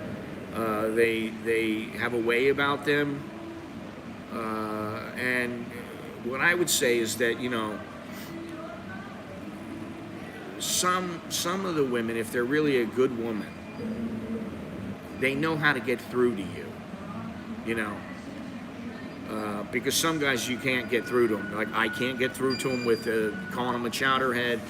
A chick can't get through to them. They're just too dense. They just don't understand. And sometimes there are women out there who know how to get in there and, and for me it was really just maturing. 16, 17 years old, man, as a kid, I was a baby. A baby who thought he was a man. And, when you come here, it's like you're starting all over again. You come here as a young man, you are starting all over again. You need to mature here. As an old man, if you come here, you may be set in your ways, and it may make you worse for coming over here later rather than sooner. It may make things worse because you refuse to acknowledge that really this is their country, their culture. You need to really integrate yourself with it if you want to have a better life. And the one thing that I'll say, that I feel good about is that, like, I don't really have any problems with Thais. It's very easy to communicate with them, to get around with them, to joke around with them. And I'm not perfect, but if I was to go back to the States now, I'd be like, man, I'm like a fish out of water, Motorbike just hit my wife in the back of the car, but everything's okay. Wow. Well, good she's all right. When that happens, head to the airport quick.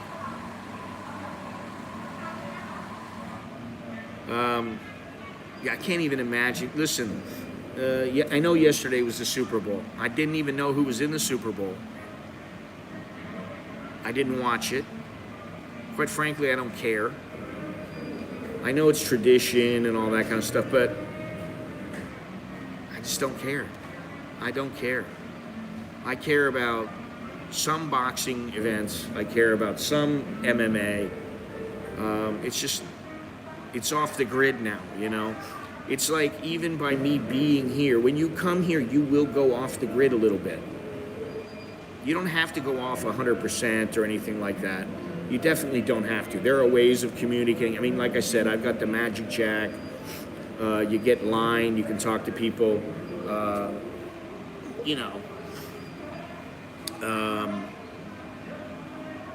WhatsApp, whatever it is, Skype. That's the thing. You have the option to communicate with people back in the West. But you don't have to. And that's something that I liked. I would come over here for, I remember one time I came over for like 17 days. And I just completely disappeared, man. I was like, and that was when I went to Chiang Rai. I just was like, you know what? Nobody needs to know where I am. I don't have, I had a girlfriend, but at the time when I came over here for that long, we were on our way out, and she knew it, I knew it, we had talked about it, and it was like, it was already over. I came over here, man, it was like, I decided to get out of Dodge and go up there, and I disappeared, I was gone, man, it was great. There was no more America. There was only the present. And that's what, to me, I really liked it. There was only now. Obviously you still need to think about, am I okay in the future? Have I got myself fairly well positioned? But,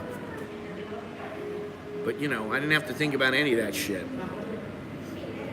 I would say just get set up a little bit. Set yourself up, sock away some money, make a plan. Listen, YouTube ain't the plan. I'll tell you that right now. YouTube is like a side hustle. I wish it weren't. I wish it were more, but it's not. It's just not. And some people, they make a considerable amount from it, but the vast majority don't. And I'm one of those. And I don't feel bad saying that. It doesn't make me happy thinking, why is it, that you even like when I first started, I made the one video, My Thai Wife Scams or something like that. My Thai Wife, it was about a movie. I just talked about this movie that I had seen. And that one almost got 900,000 views. 900,000. I can't even get 5,000 now, So I don't know what's changed and all that, but that's just the way that it is, So don't count on YouTube, but make a plan. Figure it out. Do something online. And I'm not one of these guys who goes, I'll use crypto and do all that. Yeah, okay, great. You need money to make money, and to be able to live off of it, you better already kind of be semi-established before you come over here. So.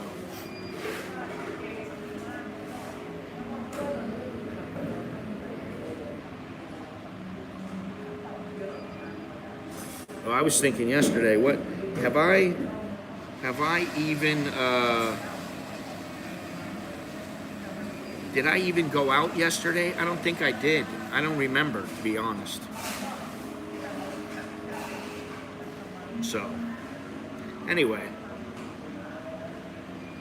keep clicking that thumbs up, please. Keep subscribing. Keep sending the super chats and the PayPals and getting the shirts and the books, because all that helps me, and it all helps the bottom line. Everything helps the bottom line. Keep watching,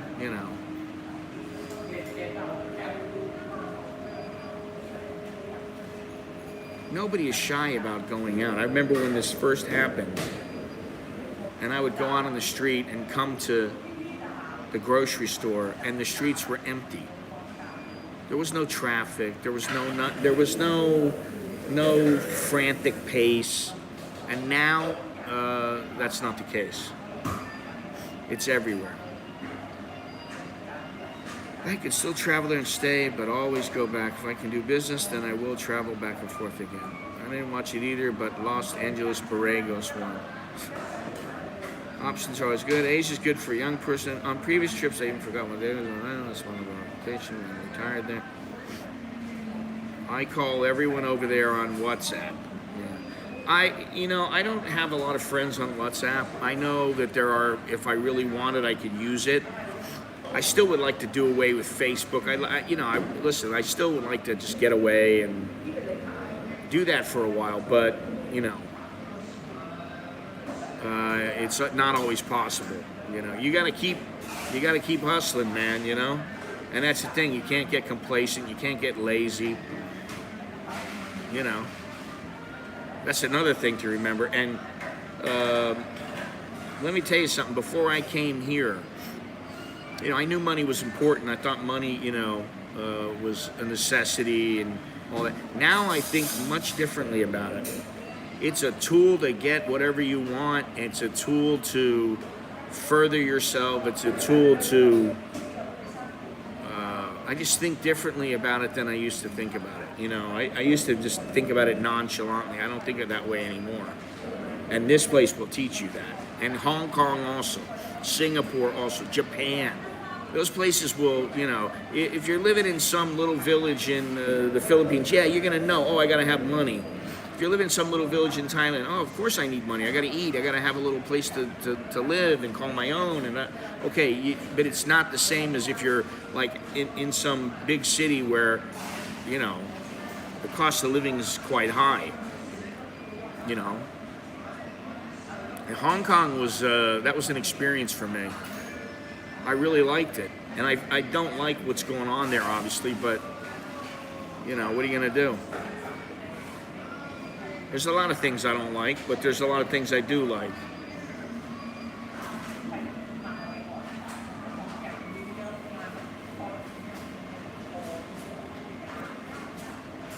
I'm surprised they've been opening up this door on the inside here.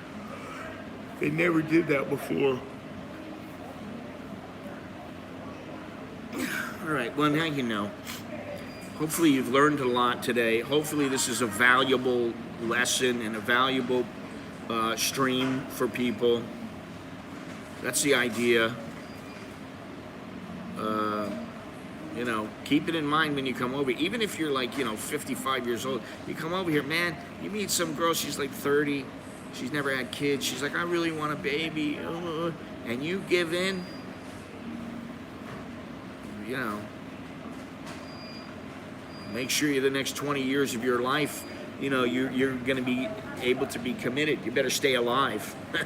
You're not allowed to die, you know. So, Gennaro, your barista of the day are Mook and beer. If you're still here and you're still interested.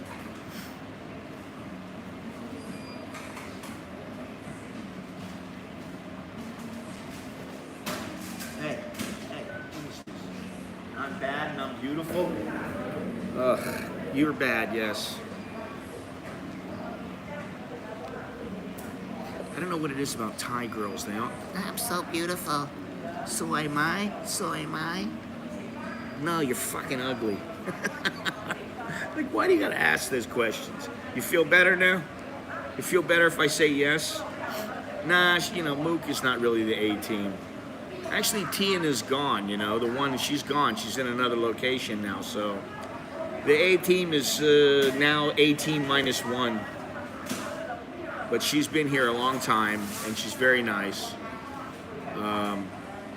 They're all really nice, you know, as you would expect. I've never been in a Starbucks and had somebody be nasty, like some barista be nasty to me. They you know, not here. Even in the States, they've always been polite, you know. That's all you can expect, you know, and really you can't even expect that. You would hope that people would be polite, but, you know, if they're not, listen, I get into a taxi to go somewhere. I don't particularly like it when, you know, when the guy, you come in and you go, could you please take me to this place? And he doesn't say a word. Just, you know, boom. You go on your way. But it's better than him going, oh no, I don't want some farang in my taxi, or, you know, something like that.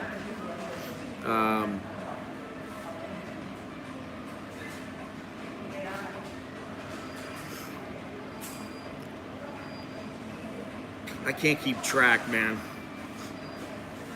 I can't keep track of where the hottest girl is. I remember, yeah, money's a tool that you control. You know. And, you know, when I was younger, man, that money controlled me. It was, you know, it was all about, and I've seen a lot of videos about this over the years, about, you know, if you go out and you're partying and you're doing this, you're good time Charlie, having a good time, you're basically pissing your money away and your time. Because, and also, what's the phrase I'm looking for? The income potential. Because, you know, if you're partying your ass off like I did in Thailand for a couple of years, all that time is time, you could say it's wasted, because you're not doing anything to progress. And the same with the money. You're throwing the money down the toilet. Now, you know, you deserve a night out once in a while. You know, you should have some fun and all that. But, like, not, I'm going to go out every night and, you know, get shit-faced and party with the girls, you know. that's not always the best way to go about things, you know. So that's another thing to remember when you come over here, especially if a lot of young guys, man, they get caught up in it. I can't even tell you how many guys I've met over the years, and I meet them less so now because the people I tend to associate with are a little bit older and wiser. But the people that in the past, I would meet some guy, yeah, this girl's the best, she's awesome, I'm gonna be here forever, I'm gonna be here forever.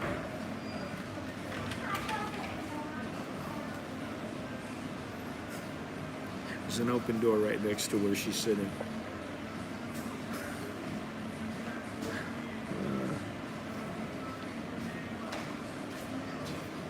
Yeah, well, I wish I could do that, Gennaro. I wish I could always do that. I can't always.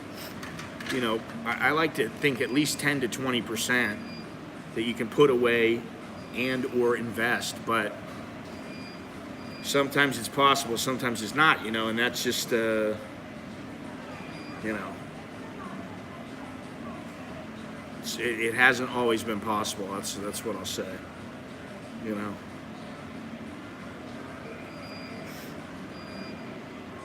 Starbucks service does seem to be consistently good everywhere. Yeah. Well, I don't think they hire people if they think, oh, this chick might have a bad attitude and she's going to be nasty to the customers. I will say that there was one girl in particular. She wasn't nasty. Man, it is windy out. Oof. See if you can see this here.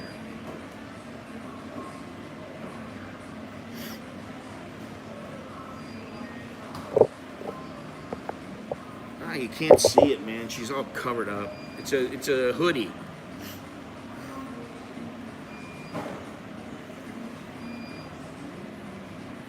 Wow. It's great. I got a little ways to go, Steve. But that's all right, you know. I've exchanged a few things for, you know. But you know that's another thing. I would say if you're gonna move just anywhere, and you're gonna become an expat, immigrant, whatever you want to call it, if at all possible, you get yourself set up before you come over. You get yourself set up to where you don't have to worry about shit for quite some time, and be motivated enough to know. And I'll tell you what, in the beginning I was extremely motivated, and you know, while I'm still motivated, I don't have quite the energy I used to have. So that, you know, when you get older, that's what happens. Not all the time. I mean, sometimes I'm like, listen, I'm up at 4 o'clock in the morning, and by 12 o'clock I've done more than most people will do in a full day, and then I'm still up until, you know, 9 o'clock, 10 o'clock at night. So the rule of 72, yes.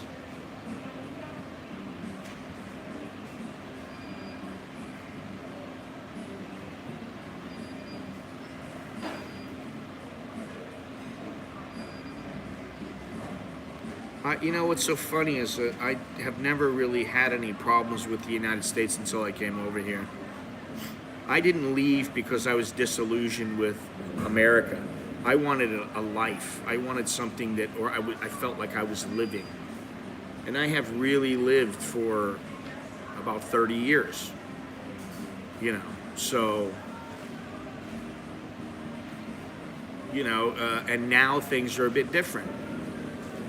And it's not to say that I'm done traveling. I'm definitely not done traveling. I just don't feel the urgency like I used to. You know, when I would come, I'd be on the way back from Thailand. Okay, so when's my next trip? You know, or I'd take a trip to, say, when I went to, what the hell was it? Nicaragua. I'm sitting in this little cafe, and I was like, yeah, this place is all right. You know, it's okay. I'm like, do I want to come back here? And I was like, nah, not really. Where do I want to go now? I wasn't even on the plane to go back. And I'm thinking, where's the next place I'm going to go? You know, And I don't always think that way now. You know. Now my wife and I may go to Phuket again. She may go back and I'm going with her. I don't know. We're not sure. But it was relatively, the prices there are cheap. She said there's not many people there. And she was surprised at how cheap the hotels were. And the flights were cheap. So it's like, good time to go. I just got to think of some things I want to do there, you know. So, anyway, listen, guys. Do me a favor. Not to become redundant, but let me reiterate. Smash the like button. Damn it. Smash the like button. Oh, the door's open now. Smash the like button, please. Subscribe, leave a thumbs up. And you know what? Have not made a damn dime for this stream. Leave a super chat. Send a PayPal. Buy a shirt. Buy a book. You know, something. Get joined. Hit the join button down below, and get yourself become a YouTube member, a sponsor of this channel. Do something like that. Become a Patreon patron. All right, I gotta go through all this just so that maybe people will click the like button, and you know, that I make a little bit of money from my time. Time is money, man. I haven't made shit today. I don't like that. I don't like getting shut out.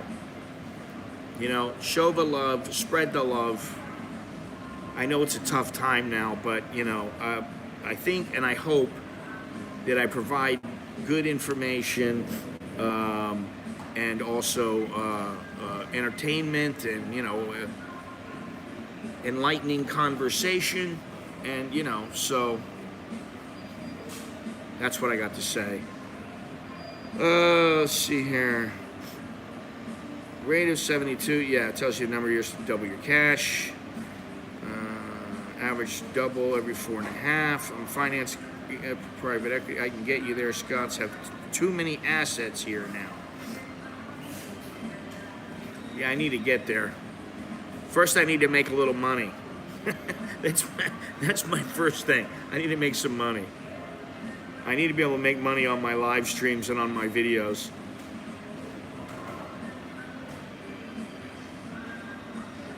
So, anyway, thank you very much, ladies and gentlemen. Appreciate everybody watching. And hopefully you understand. Let me just go over this real quick. I need to summarize this. So, put my glasses on. All right, so this is how the breakdown worked for my kids and their school. The entry fee was nothing. In some schools, there is an entry fee. It can be anywhere from $100 to $200, even $300,000 baht, which is, say, $300 up to about 10 grand. Really depends. Tea money, you know, a little money to help grease the wheels, so to speak. But there was none of that at the school they went to. They went to a bilingual school, not an international school. It was from kindergarten to grade 3 was $2,500 a year per kid. That's $5,000 a year. 4 years, kindergarten, grade 1, grade 2, grade 3, $20,000. Grades 4 through 12, 9 years, 2 terms a year, which is 18 terms, 2 kids. That's a total of 36 terms, an average, approximately, of $1,200 a term, which equals $43,200. That, so far, that means the subtotal, $63,200. Thank you very much, James Bond. Choke B to you.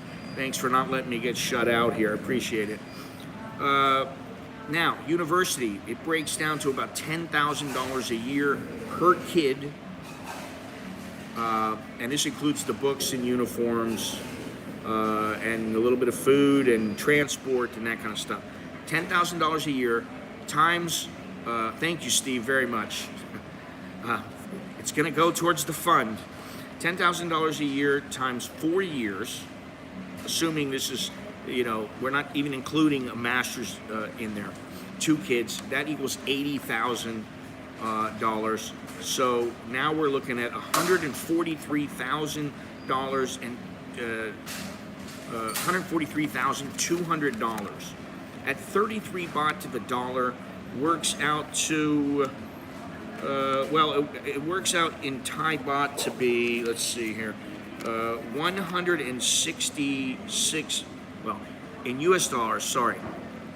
In U.S. dollars, it breaks down to $166,545 in total. That's for 17 years, which is $9,796 and 79 cents, if you want to get super specific, per year, times 17 years, right?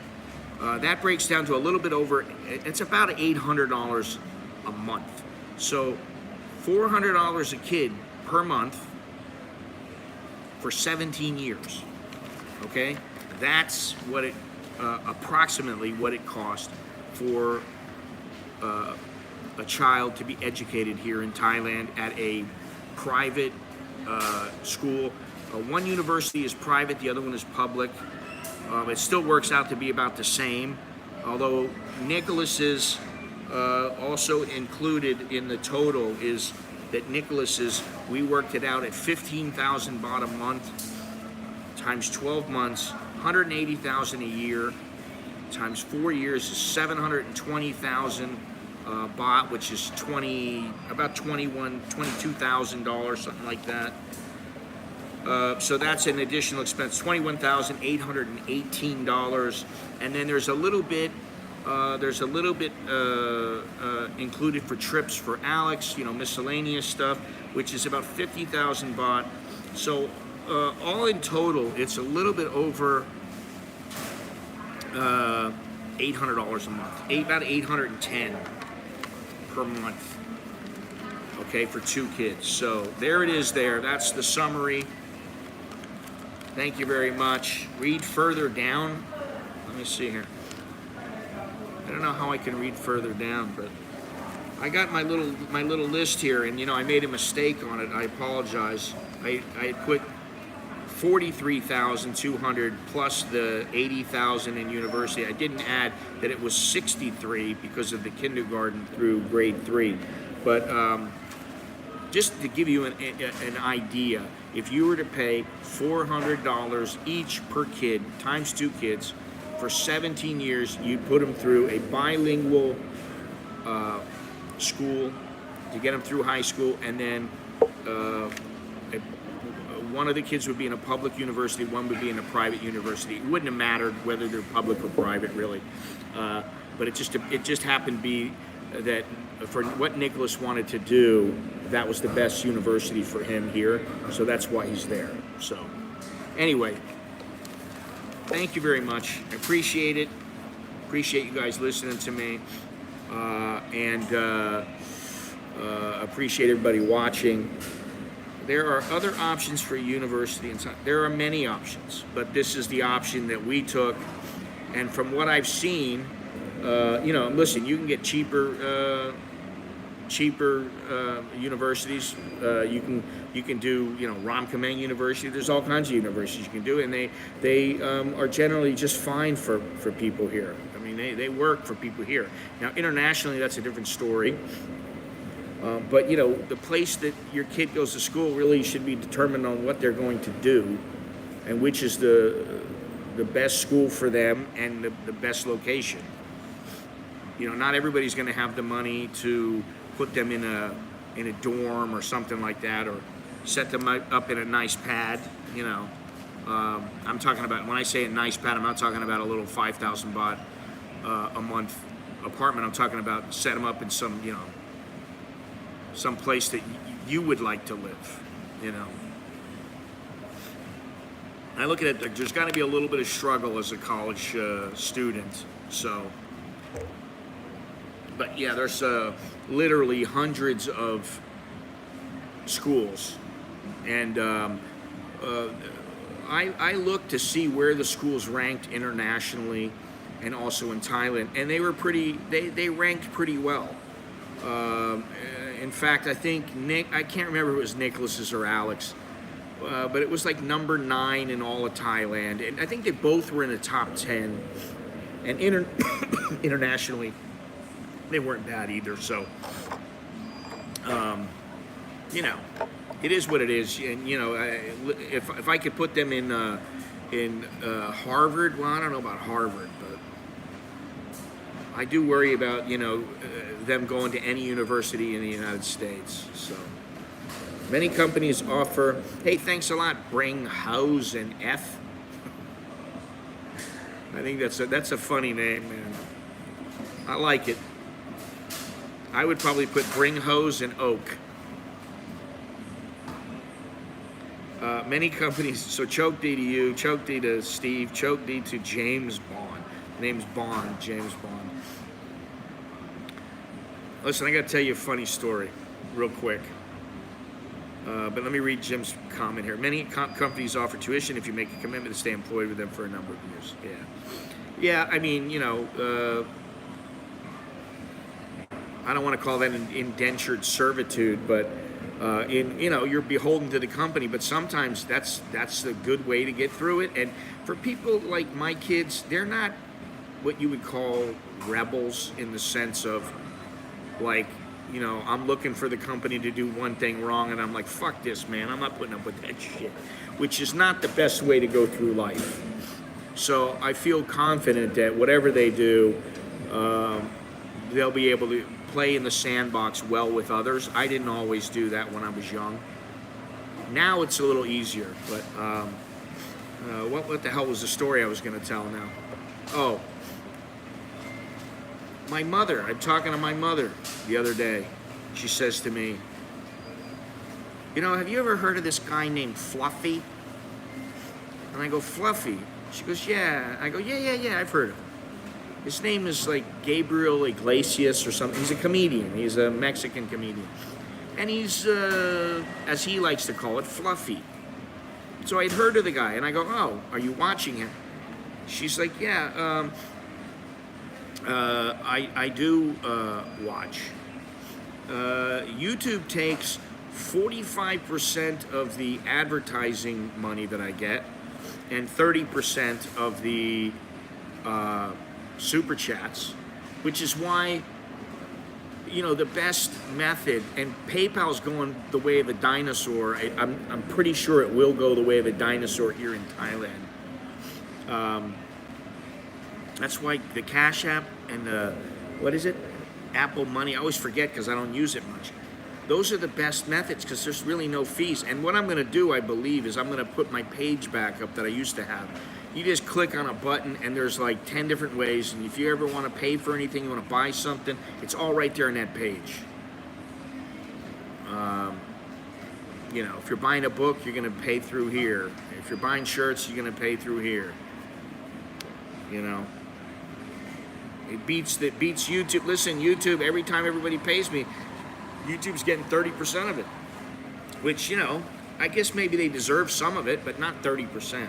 To me, that's too much. Anyway, so my mother's talking. Let me get this out so I can get out of here and I can talk about this and not forget what I'm saying. Do you know Fluffy? Yeah, I know Fluffy. She's like, he's so funny. And then she told me a story that he was telling about Hialeah, Florida, which I used to live or go to school in Hialeah, right? Many years ago. I graduated from Hialeah Miami Lakes High School. And so she said, he got out of a car or something and he went walking around and he felt unsafe. He's like, oh, I'm in Hialeah. See you later, Steve. Just take it easy, man. I appreciate all the useful information here. So she's like, he was really funny, but I love his name, Fluffy. And I said, maybe I need a nickname. What can my nickname be? And she goes, well, you're not Fluffy. You're not fluffy like him. You're definitely not fluffy. I said, no, I'm not. She goes, how about Muffy?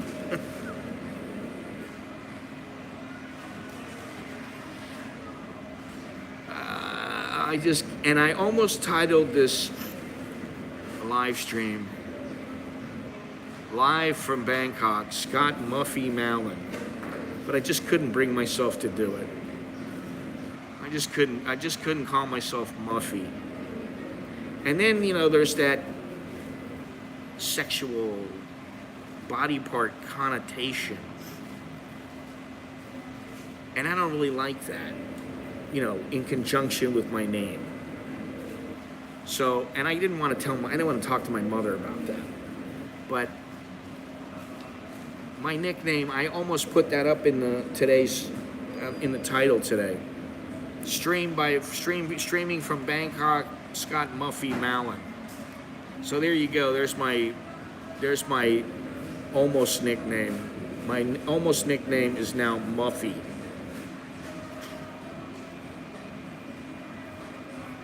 And on that note, at least we didn't get talking about poo today, so thank you very much, everybody.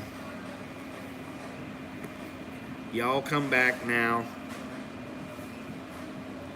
And until next time, I'm Scott. I'm an American in Bangkok. Chok di leo jerken mai. Scott Scooter Mallon. Somebody used to call me Great Scott back in high school. I forget. The name got going. And then somebody else called me Beam Me Up. Because of, Scotty, beam me up. You know, what is it? Star Trek, in the initial Star Trek, the real Star Trek. So, you know, Gennaro, take it easy, stay out of trouble. I know that's difficult for you, but please stay out of trouble. I don't want to read about you in the LA Times or anything. Be good. Get yourself over here or wherever you're going to end up, and maybe I'll put a good word in for you at the House of Beer. Great Scott, Dr. Emmett Brown himself, Captain Twerk.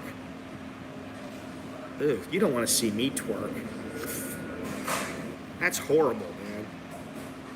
You don't want to see me twerking, believe me. I'm a terrible dancer, and I'm probably even worse as a twerker. Now Shakira, she can twerk. That girl can twerk. She can shake it, baby. Anyway, that's enough of that. So,